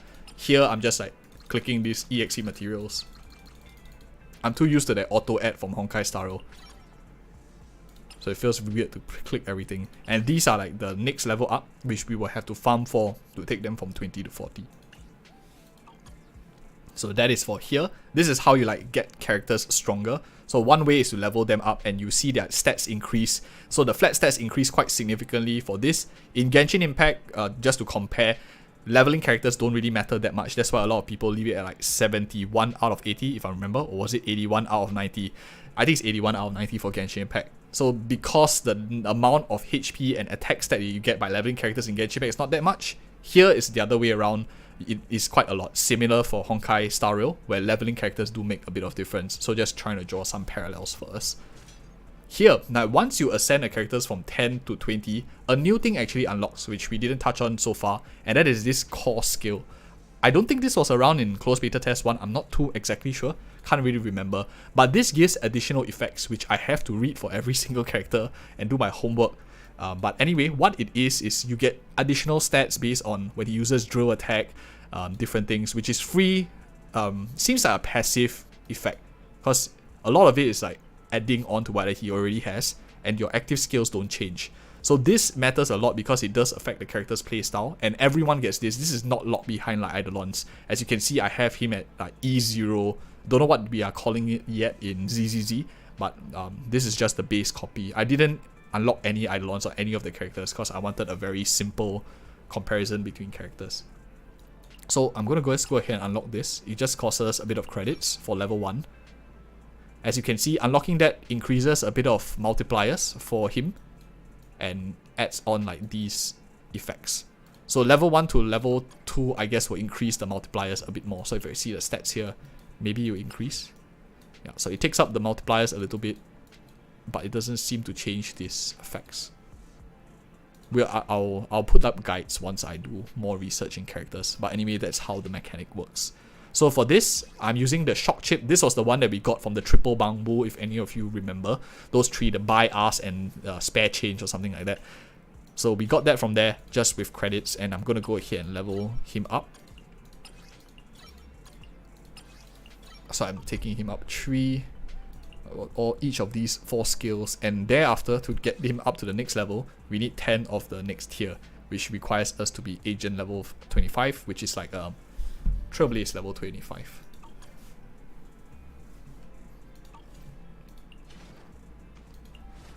Come on, let's get to work. Ready for combat.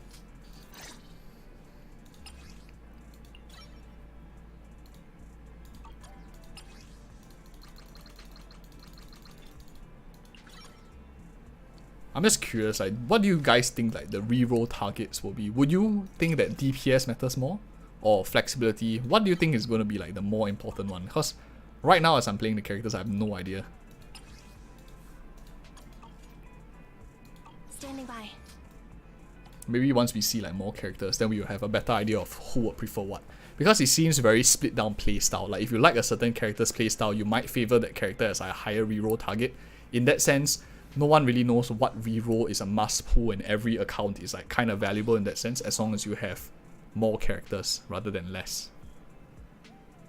Of course, I haven't tried the limited character yet, this Alan. Let me see whether we got any rewards. Just some surveys. Ready for combat. Nope.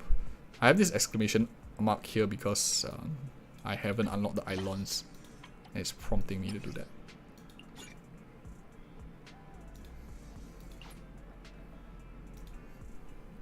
Yeah, I think that matters, Amanda. If everyone's at DPS, might not matter as much, might be preference.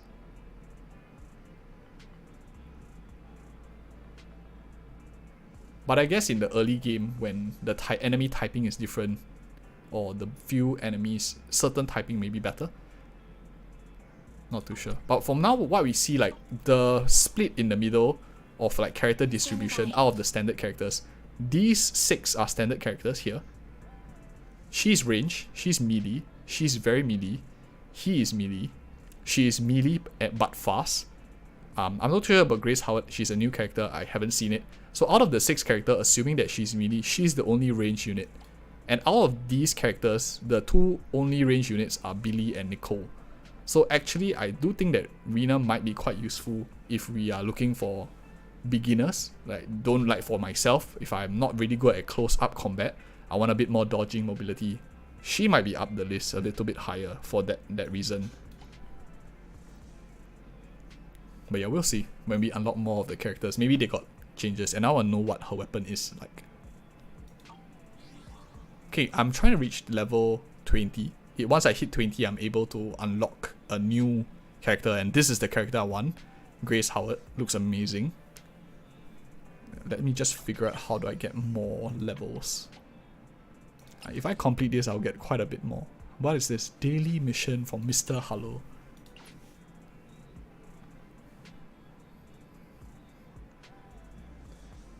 Any characters you guys really want me to try after Grace Howard? Soldier 11, Lycan, any of the other characters, just let me know.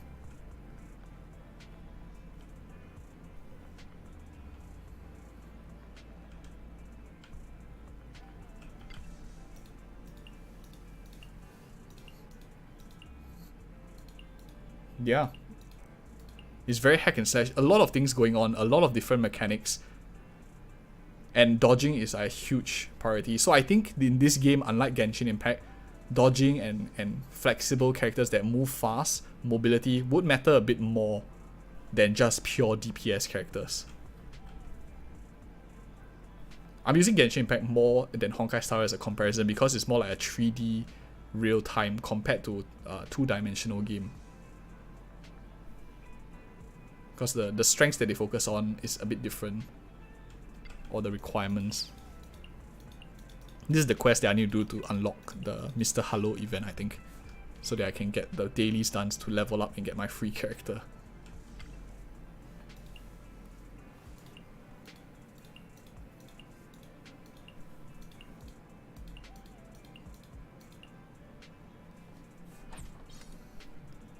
Okay, freebies. I love freebies. Okay, let's get some of this. Free pulls. I love that. Try one coffee. Yes, please.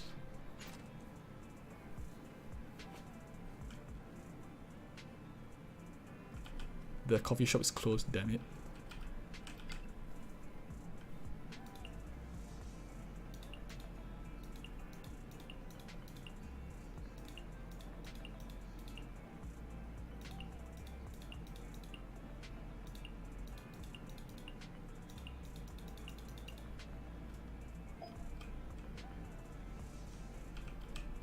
Do I get coffee here?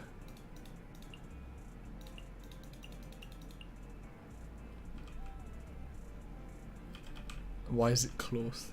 Do I have to be in the daytime or something? Let me just see.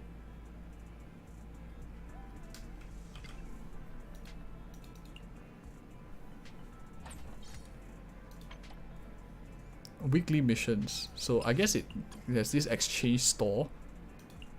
Oh, look at this film. Exchange store. What can I trade for? I want pools. I don't give a shit about getting stronger. I just want pools, man. These are not pools.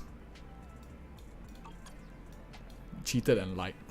Spend Denny's. So if I spend 100,000 more, I get more pools. Sign me up. How do I spend more pools?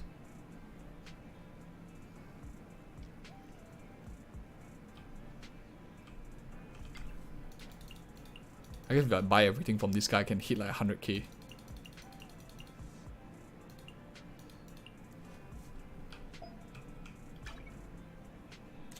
Guy wants a photo.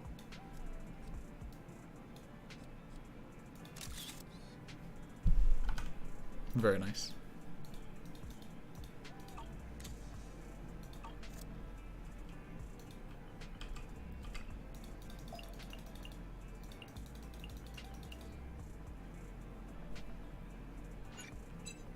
I mean, anything gets me paid, so very happy with that. 16k. That's at 32k. 48k. Still need to spend more. Maybe if I level every single character up. Ready for combat. I have 2 guns, so double the accuracy. This doesn't use credits at all. This does though, if I take him up. So let me just take him up. 18k there, so I think I'm like 60 something if I do it for him.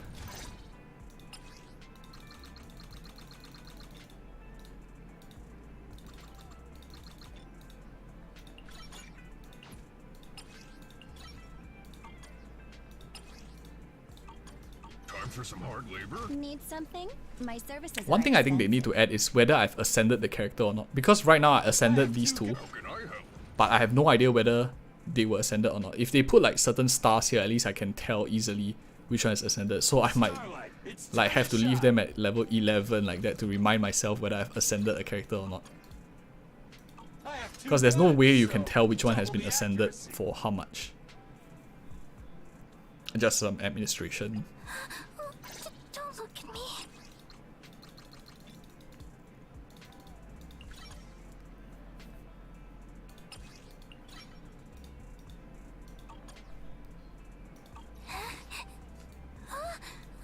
I'm sorry.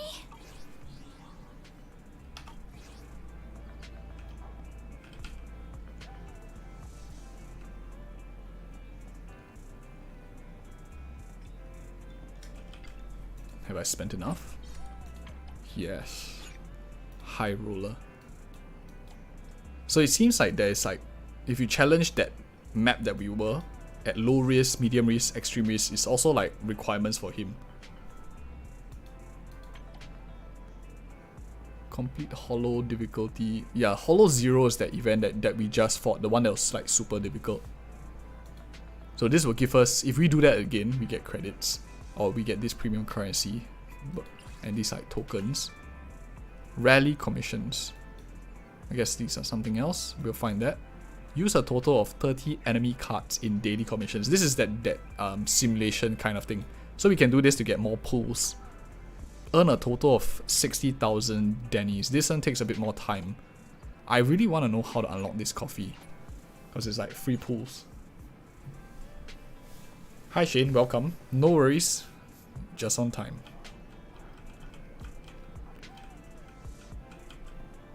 The heck is this?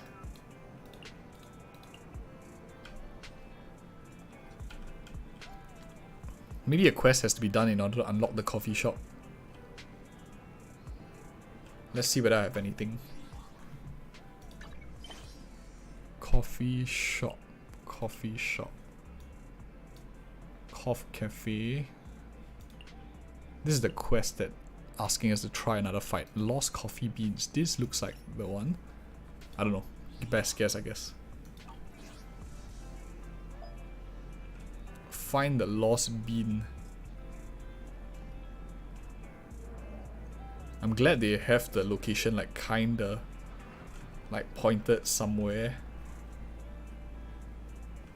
Where the heck is this arrow pointing me towards?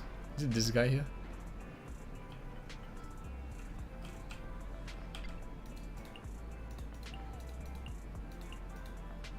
Okay, so that is not him. This is another one.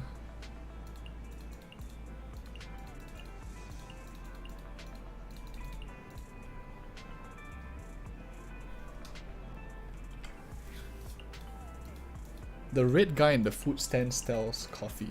Yeah, we unlocked quite a bit. We unlocked most of the stuff off stream and we covered a little bit about it. We're going to probably go into a training one so we can get more pulls. I'm very close to the new S character because I need to hit 20, then I get the selector. So I'm quite looking forward to that. That's why I'm trying to like, get as much pulls or EXP as I can get.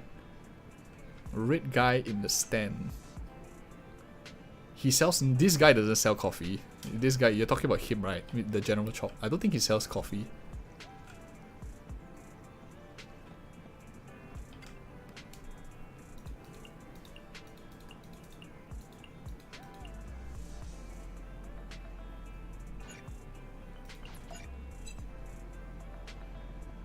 Okay, we unlocked the coffee shop. Greetings. What can I get for you? When you buy coffee, gain a bonus effect, increasing rewards. I like how they're making coffee important, because it really is. Brewed coffee that can restore charge. Wow. Isn't charge like energy? New and reduced specials only restore battery. It does not provide bonus. Why would anyone not do this? It's like free 60 energy a day.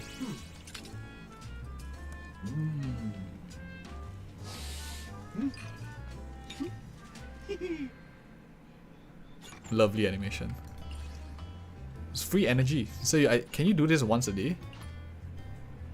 Or is that like event special? Let's just see. Can I do it again and spam it? I can spam energy.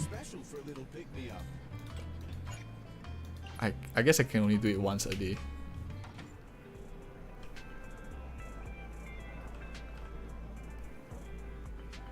Yeah, I did try Honkai Impact 3 a little bit, but I really didn't like the game engine.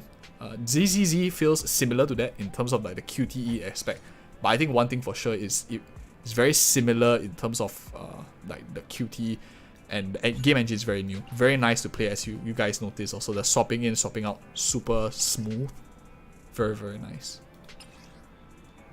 None of these are pools, right? That's like to upgrade agents.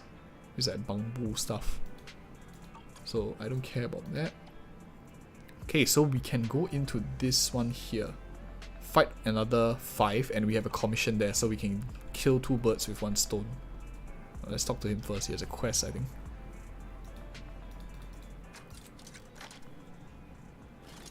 Did you want to mod something? Damn.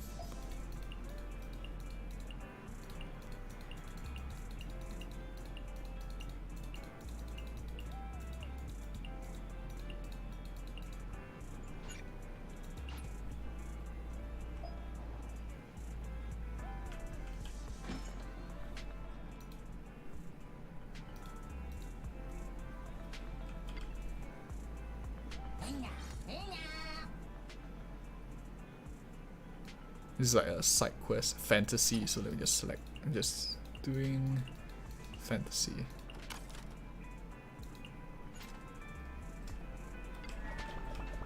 Okay, so this is the training mission that we have to go in.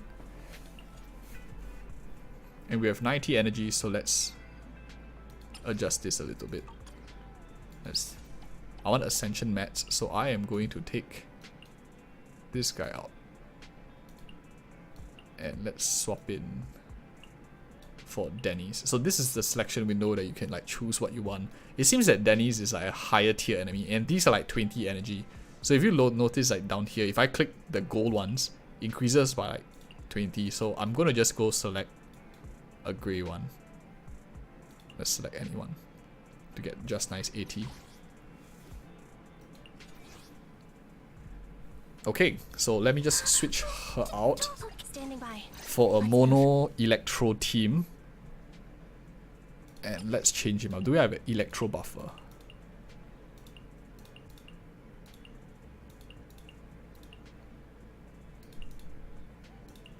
Electro. Nope. A lot physical. A lot of them are physical. So I guess this is like a best case because he gives a random buff. Let's just use that. We haven't used him before anyway. Alright, let's go.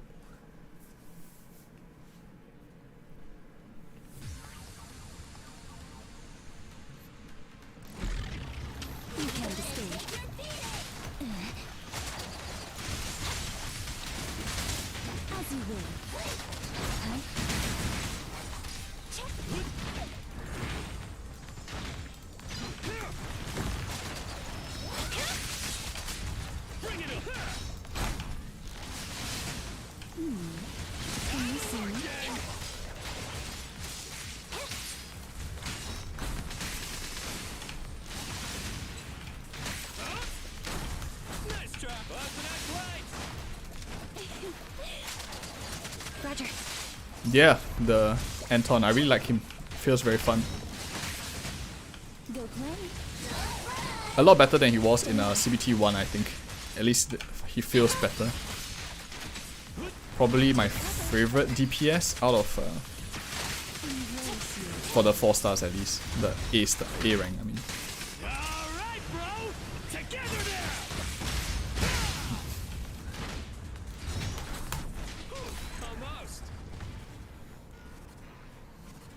EOD, do I play Final Fantasy Tactics? I don't play Final Fantasy Tactics. Is that like Fire Emblem Heroes? Something like that? Because I did play Fire Emblem Heroes like a long time ago.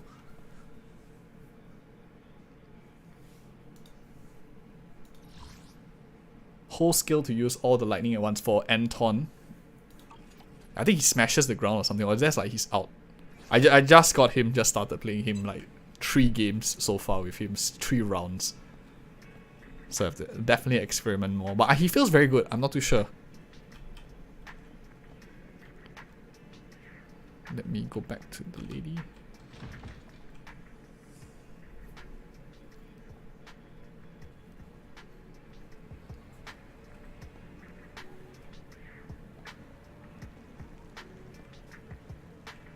Who was the person that was supposed to complete that quest? So this is like the quest menu.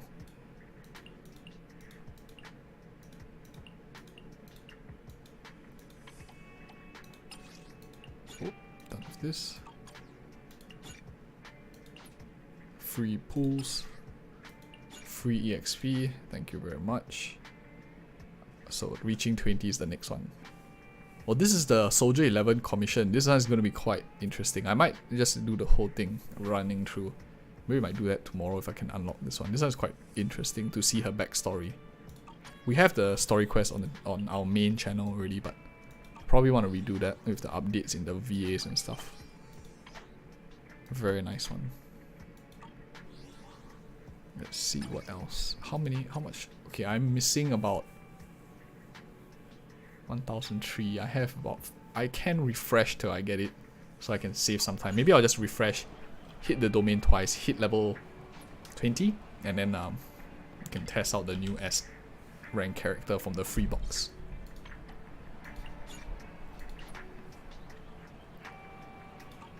I don't recommend anyone refreshing for energy, but I'm doing it for so I can get further into the game.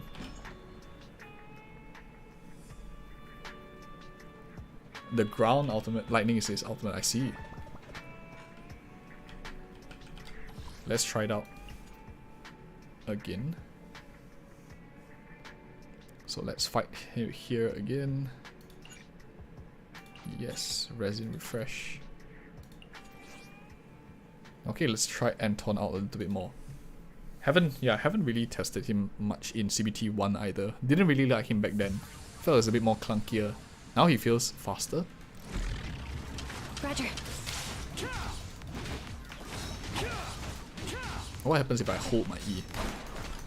Let me hold my basic. 1, 2, 3, and basic hold nothing. 2, 3. Hold my E. He jabs them like and pierces with lightning.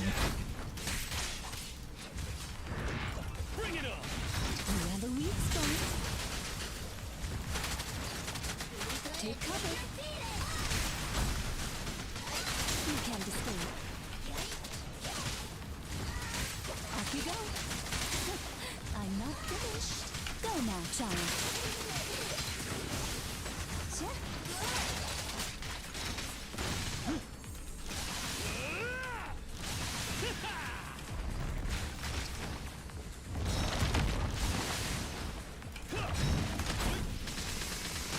Target confirmed. Go. It's cut time. Accept this. Eliminating target.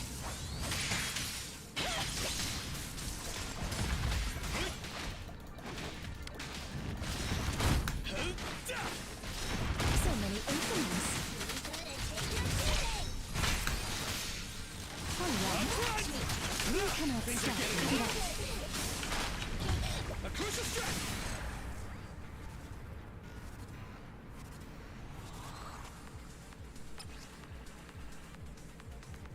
One more time and we will hit level 20.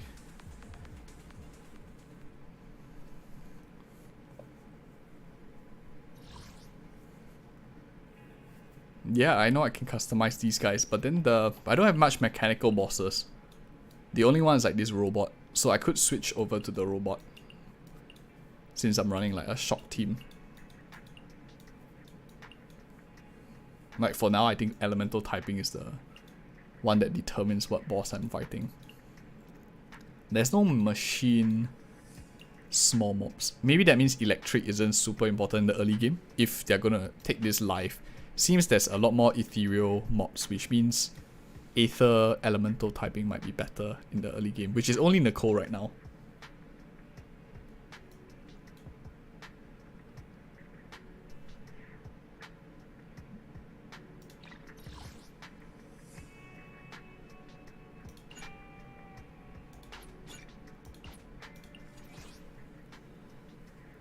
Okay, let's switch out. I think Unbi is still okay. Let's remove him and let's rotate. Nothing to fear. The cunning hairs are here. What if I play Ben in this slot? Would it be too? I think it'll be a bit slow. Is it work time? Is food included? Let's try something like that. Yeah, I'm just farming for everything across the board. So all the 3 bosses are like giving different typing. In case I change my mind, I need like different mats.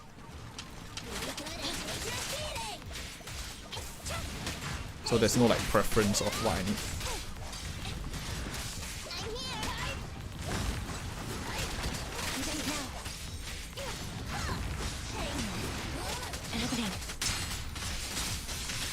Go play. Copy that.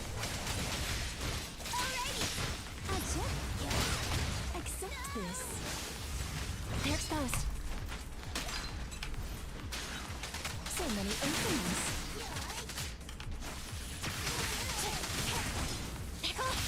Can you see me? Standing by.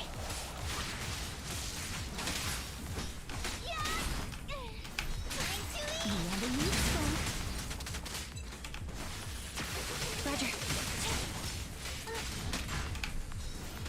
So many openings. Pick on. Here we go.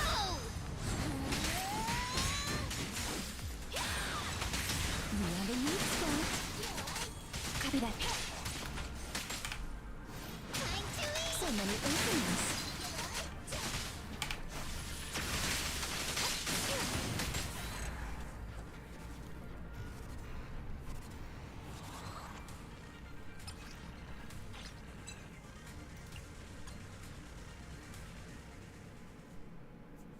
Level 20. We get our free box from the event.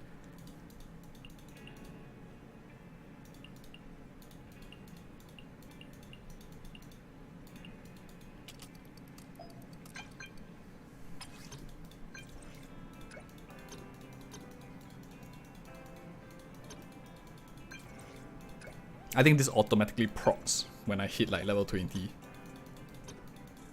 Because I didn't select anything.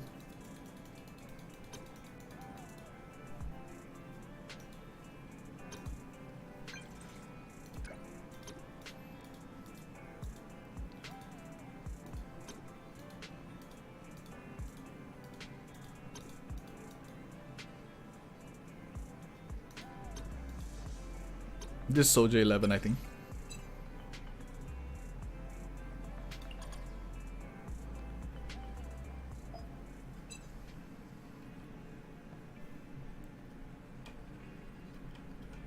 Okay, now I think we get our freebies. Let's collect all the free stuff. Free stuff.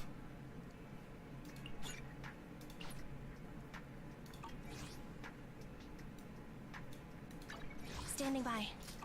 Where's the storage? Oh, here, I think there's some free stuff here. More energy.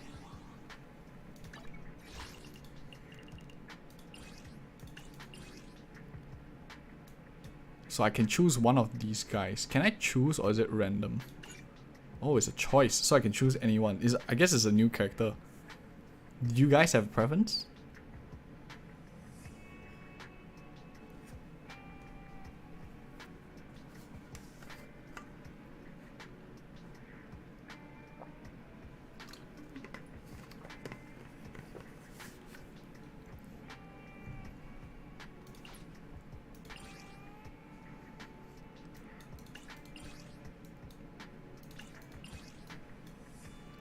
Yeah, Grace sounds good.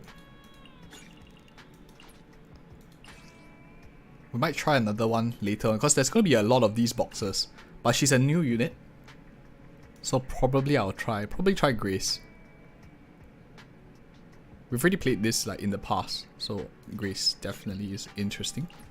Is it a brand new unit, or do I have, or is this like Eidolons and stuff? Ready for combat. So that is like a Only handle brand new technical matters. range. I'm taking her to the same level as Rina, so it's better comparison. I have never played this unit before. She's also electric. Good against machines because robotic enemies are weak to this shock debuff. Another Rina. Yeah, we pulled a Rina just now, so we now have 1 copy additional. E1 of Rina. What are the Eidolons for Rina? I'll check it out in a little bit. Let's take a look at Grace. She's pierce damage, same as Anton. Pretty high attribute mastery.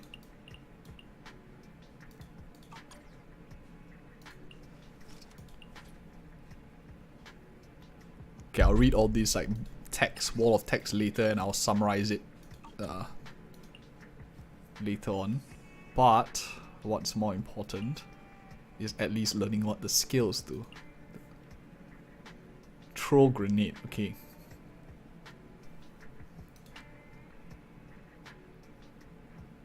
Hybrid damage. Her basic is all physical. Basic attack combo won't be interrupted. So she's very nice for comboing. Yeah, there's a lot of electric betas in this beta. Yeah, I'm gonna try her out in the training mode definitely, but I want to like read and at least understand what am I doing. Because if not, it's just unga bunga randomly. Leap backwards, throw 2 grenades in front. This is a special attack, and what is her out? Unleash a custom. So she's a grenade thrower. Deals massive electric damage. Ignores target damage resistance. So she's not really like a support. She's like a sub DPS from what it seems, because she comes on field, throws a grenade. Basic attack is like not very important because it's physical damage, so it doesn't help to act to that shock anomaly as well. So she's on field, she just swaps in, uses this, uses that, bombs, gets off. At least that's what I'm seeing. Maybe perfect dodging, but we'll see. Let's get into some testing. Let's put some random gear.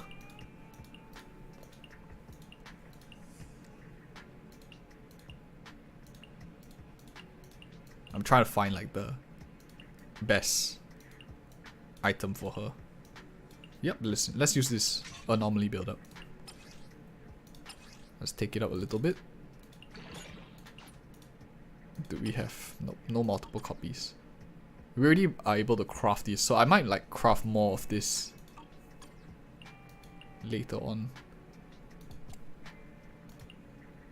Attack, some attack. Do we have attack percentage? HP is getting okay, I guess. Some flat attack is always decent, but attack percentage here. Purple this, so I'll just match this with another purple this. I don't know what I have. Let's increase impact. I'll just complete sets. I don't think I have much choice. This is a black. This. Okay, I'm going for like the set bonus because all these are very minor. The set bonuses give a lot more in the early first few days of gameplay for most games. So I don't really focus on like stats as much. Flat stats generally work a lot better in the early game. Okay, let's test it out. I only handle technical matters. Character descriptions in training mode. Is it better? Is it better if we check it there? I'm just used to reading. Maybe it's the Honkai Star Rail habit. Oh, level 20, nice. At least the mobs will be a bit harder. But we won't get an apple to apple comparison because the monsters here will be slightly stronger. But okay, let's try. I am going to use this. I do not want to save this. Let's fight like all hard enemies, like all bosses. So I'm going to remove this. Let's add in random crap. What is 0 to 04-05? I guess this is the quantity. So I can get between like 4 or 5 of this. And if you notice that all the bosses now upgraded. Previously they weren't giving as many rewards. It was all like 1 tier, but as we level up higher, it becomes better. So we should always like save additional resources that we get. The fuel and that Aether capsule for the later ranks. Same like Honkai Star Rail.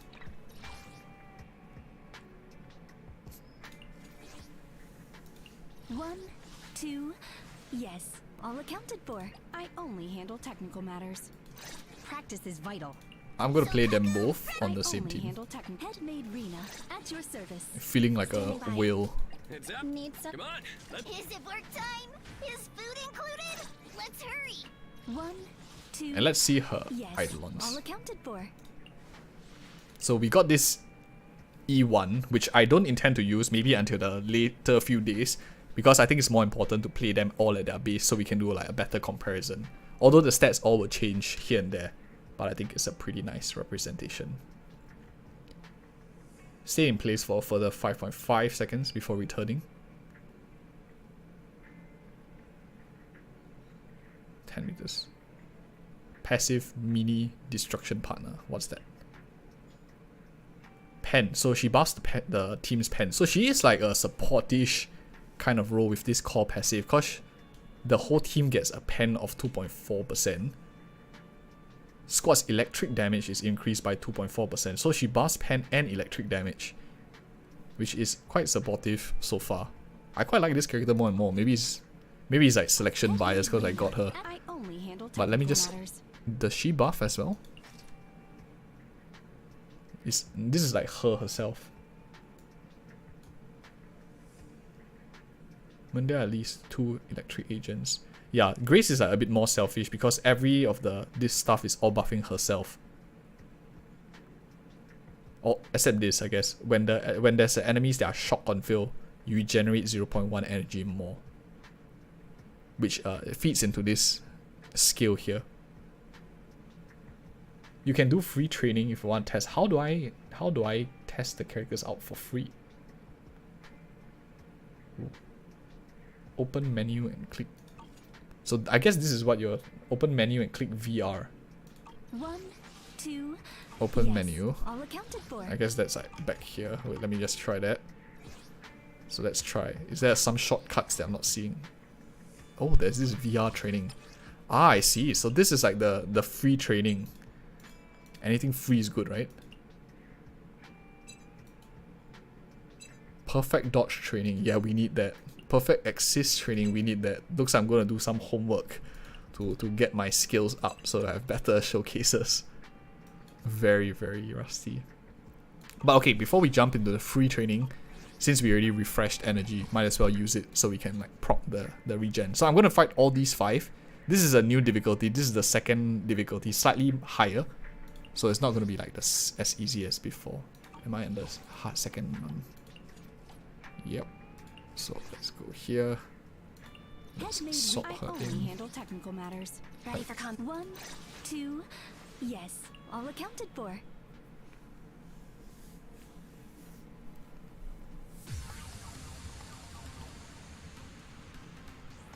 First time playing her, so don't mind the... Very fun. Wow. Okay, she's range and she's...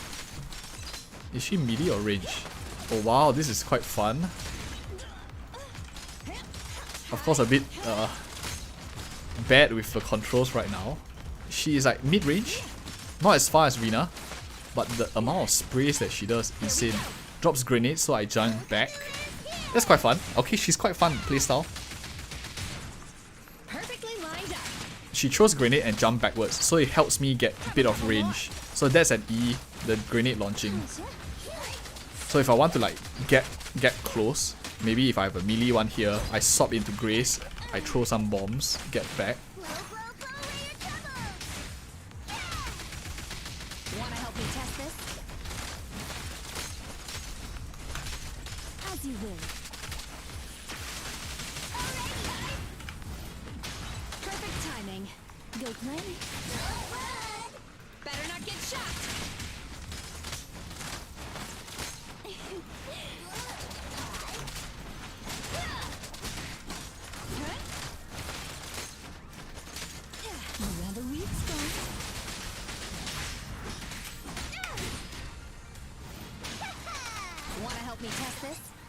Spacing out?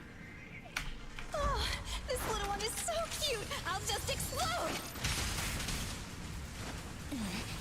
You cannot stop me.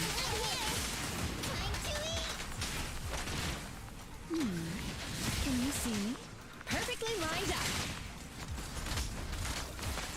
Have a couple more. Here we go. Go Glenn. Better not get shot. Have a couple more. Commence demolition. Can you see me? Very fun. Perfect timing. I like her because she's like a transition between melee and range. So I can go in close and spray like that. I press the grenades, I jump back, I swap into Rina, and I have a bit more range gap for the enemies. Without all this is like without dodging, without anything. I can swap back into her, going close, as long as she has like enough energy. So her basic attack combo, like as I'm clicking here, she does jump back a little bit. So I go in close with a melee here, and Sokaku procs like assistance, so I can swap into another character, do that jump back with her grenade, swap into Rina, and it has a very smooth flow to the combat. I do quite like this combo so far.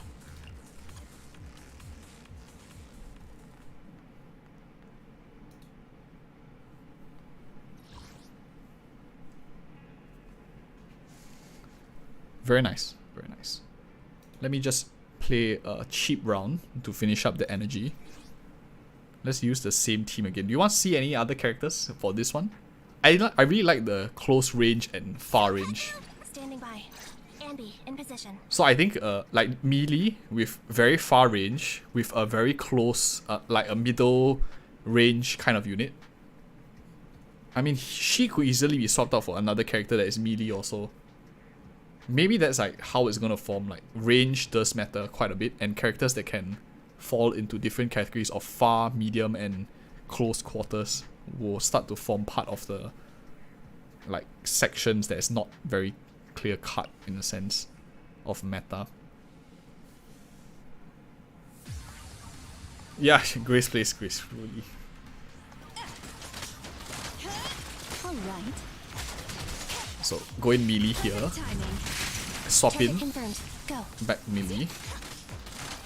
At your command. You ready? For harder fights I can choose to go like range. Go Glenn. Standing by.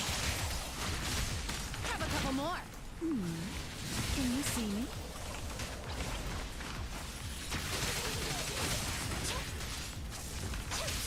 Be gone. I'm here.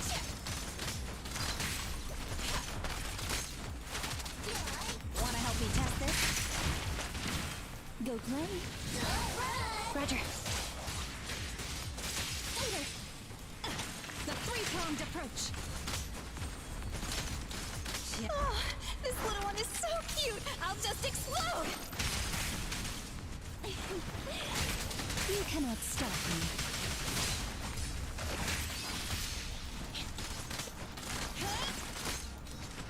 Stand still. Standing by.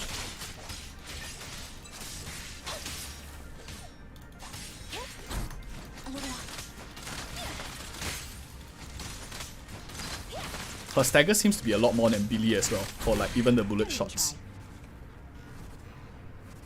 Billy has I think a slightly longer range. I think Grace is slightly closer quarters, like in between. If Billy and Rina are like the ends, so far Grace feels like slightly shorter range. So like middle, like a shotgun kind of character, that kind of range, but maybe a little bit further than that. We can test. Let's put them all three on the same team in the free trial. I haven't tried the free trial yet, so I'm quite interested to see. VR.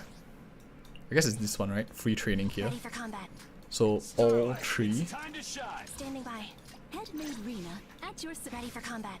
I only handle I guess these are our only three, other than Nicole. So 4 range characters in the game. Practice is vital. But let's try these 3 first. then we see based on range. And Nicole, we can add her in later on or another time. Yeah, it's really nice. So far, so good.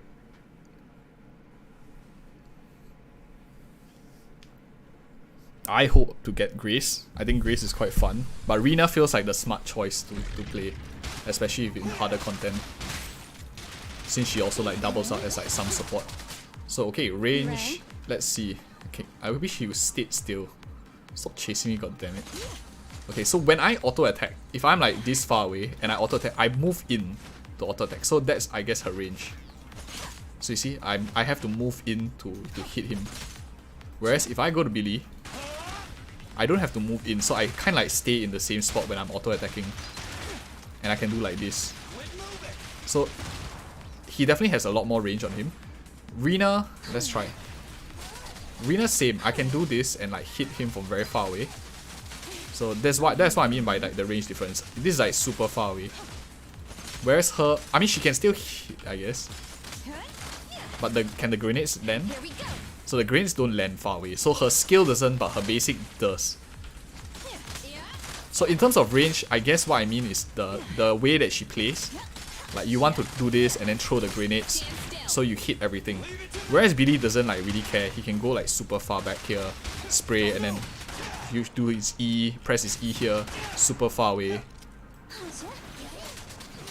She is like similar to Rina, but her basic attacks, and out of all of them she can do this. Like as I'm holding her basic, she can slightly glide. So there's a bit of mobility to her. So as you can see, I can just like slowly drift. Her E I think is a bit short. Okay, that's still quite long. So Rina's E is like the shortest out of all of them. So yeah, that's about it. And if I'm like super far back, the grenades will just miss. Like just now it missed, but I guess now it's within range. Her combo also doesn't break. Like if I'm doing this spraying 1, 2, 3, 4, 5, like 1, 2, 3, 4, 1, 2, 3, 4. Okay, I have no idea how to count the combos, but apparently if I use like skills in between, her combo doesn't break.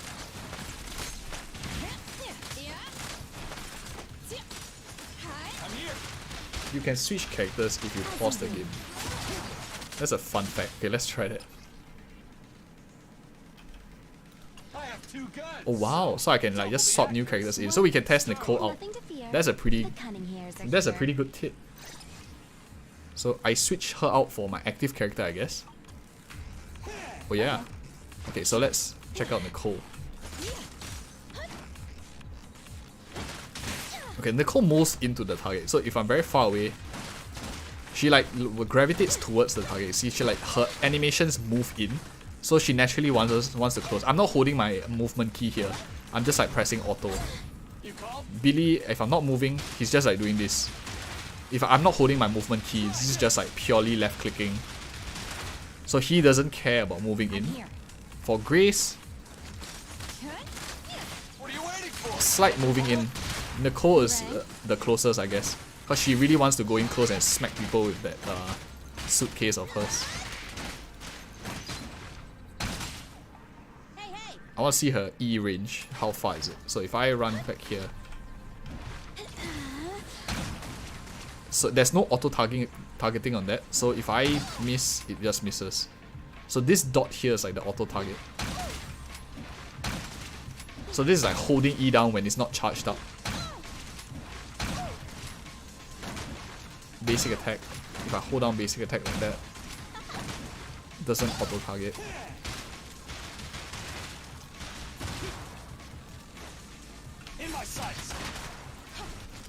Yeah, let's test her again. So her full combo is actually like space neutral, her new term, but which means that she doesn't go forward or backwards. She's moving around. Maybe slight backwards. We are moving slightly backwards.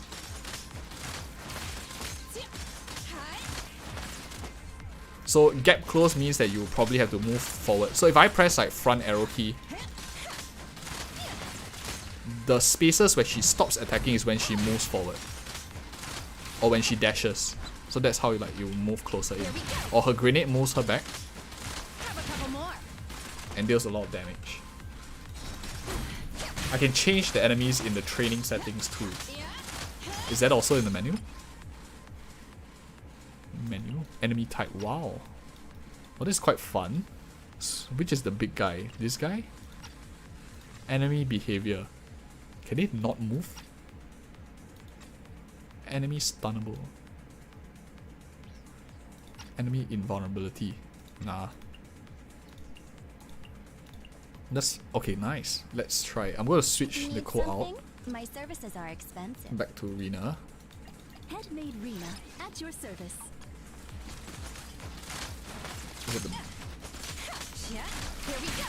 Oh, this little one is so cute. I'll just explode. her AoE is also a lot larger.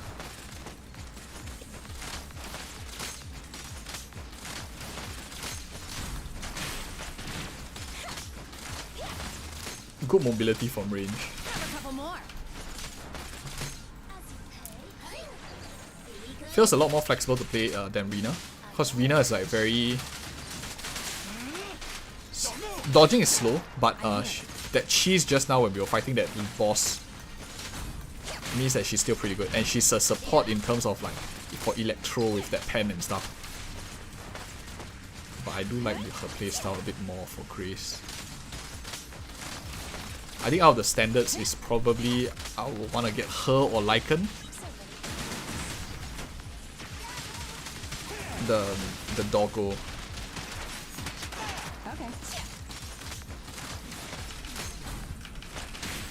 My bullets never lose sight of their target. Quit moving! Stand still. Every effort counts.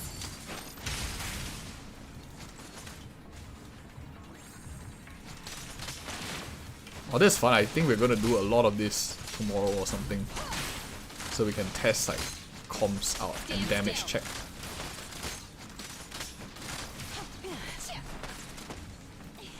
Leave it to me! Okay, and maybe just one last thing for today's stream, so I can show you guys. And I want to show you what is anomaly build up on target. And physical, for those of you who don't know, has assault that it builds up. I don't know whether you can see it here because it doesn't show the stats, I think. Okay, it does. So physical build up here, you deal physical damage when you hit, and it keeps like building these stacks of anomaly. We talked about that earlier on, but we will of course be doing more guide videos. I just want to show you in demonstration what it looks like. So once enough of this is accumulated, you will see this very big number assault appearing and dealing a lot of damage. That's the proccing of assault. Each of the elements have their own, like electric has their own shock and stuff like that. But for now, I'll just show you really because it's very easy to proc because he's always at a range, so you don't get interrupted that much, and he's only a single typing. Can I play characters I do not have? No, I can't. So I only can play characters that I own in the training mode. If not, it'll be really nice because then no one will pull any other characters. You can just like, or even free to players will just like play any single character they want if they feel like it, which might not help their sales. So I don't think they'll add that feature in. Okay, so I'm just going to keep spraying this guy, and I want you to keep a lookout for the word assault, which happens after he builds up a certain amount of stacks. But the thing is, we can't see how much stacks is built up. At least I don't know yet. I've got plenty of bullets! Stand still!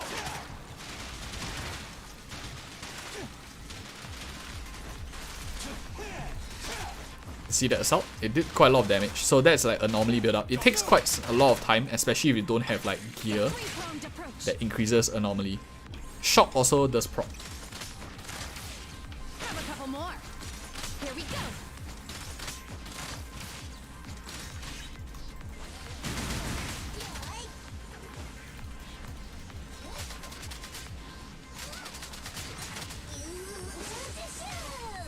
But one thing, like even though we have a lot of electric units, a lot of them have like basic physical damage. None of them like pure electrical.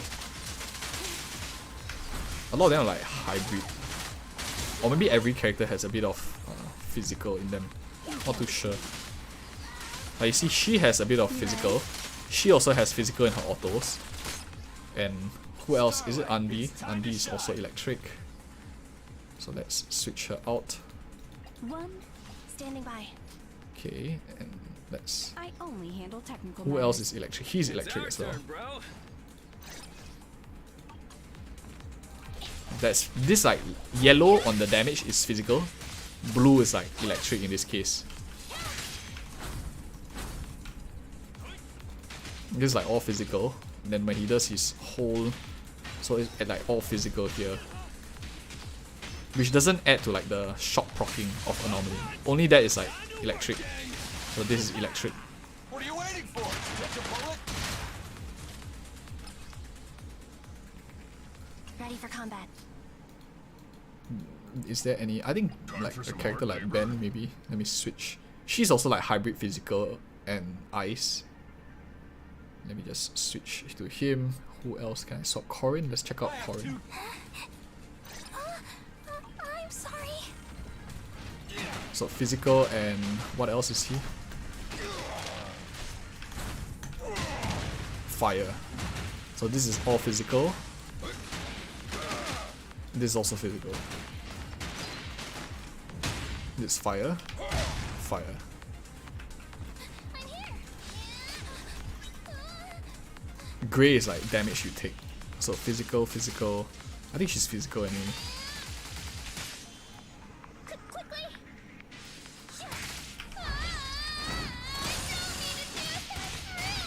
Looks like she's pure physical.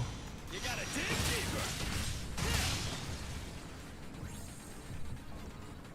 deeper. Yeah. Okay, I think we did quite a lot of testing, and yes, Saber, the 5-star is only for beta. Honkai Star Rail had the same thing, like CBT2, they also gave us those boxes to try as many characters as we can. We also had to like choose who we wanted to. So definitely going live, they will not give that. At least maybe until like 1st, 2nd anniversary and beyond. Genshin Impact still doesn't have that, so don't know how long we have to wait. But yeah, that's today's stream.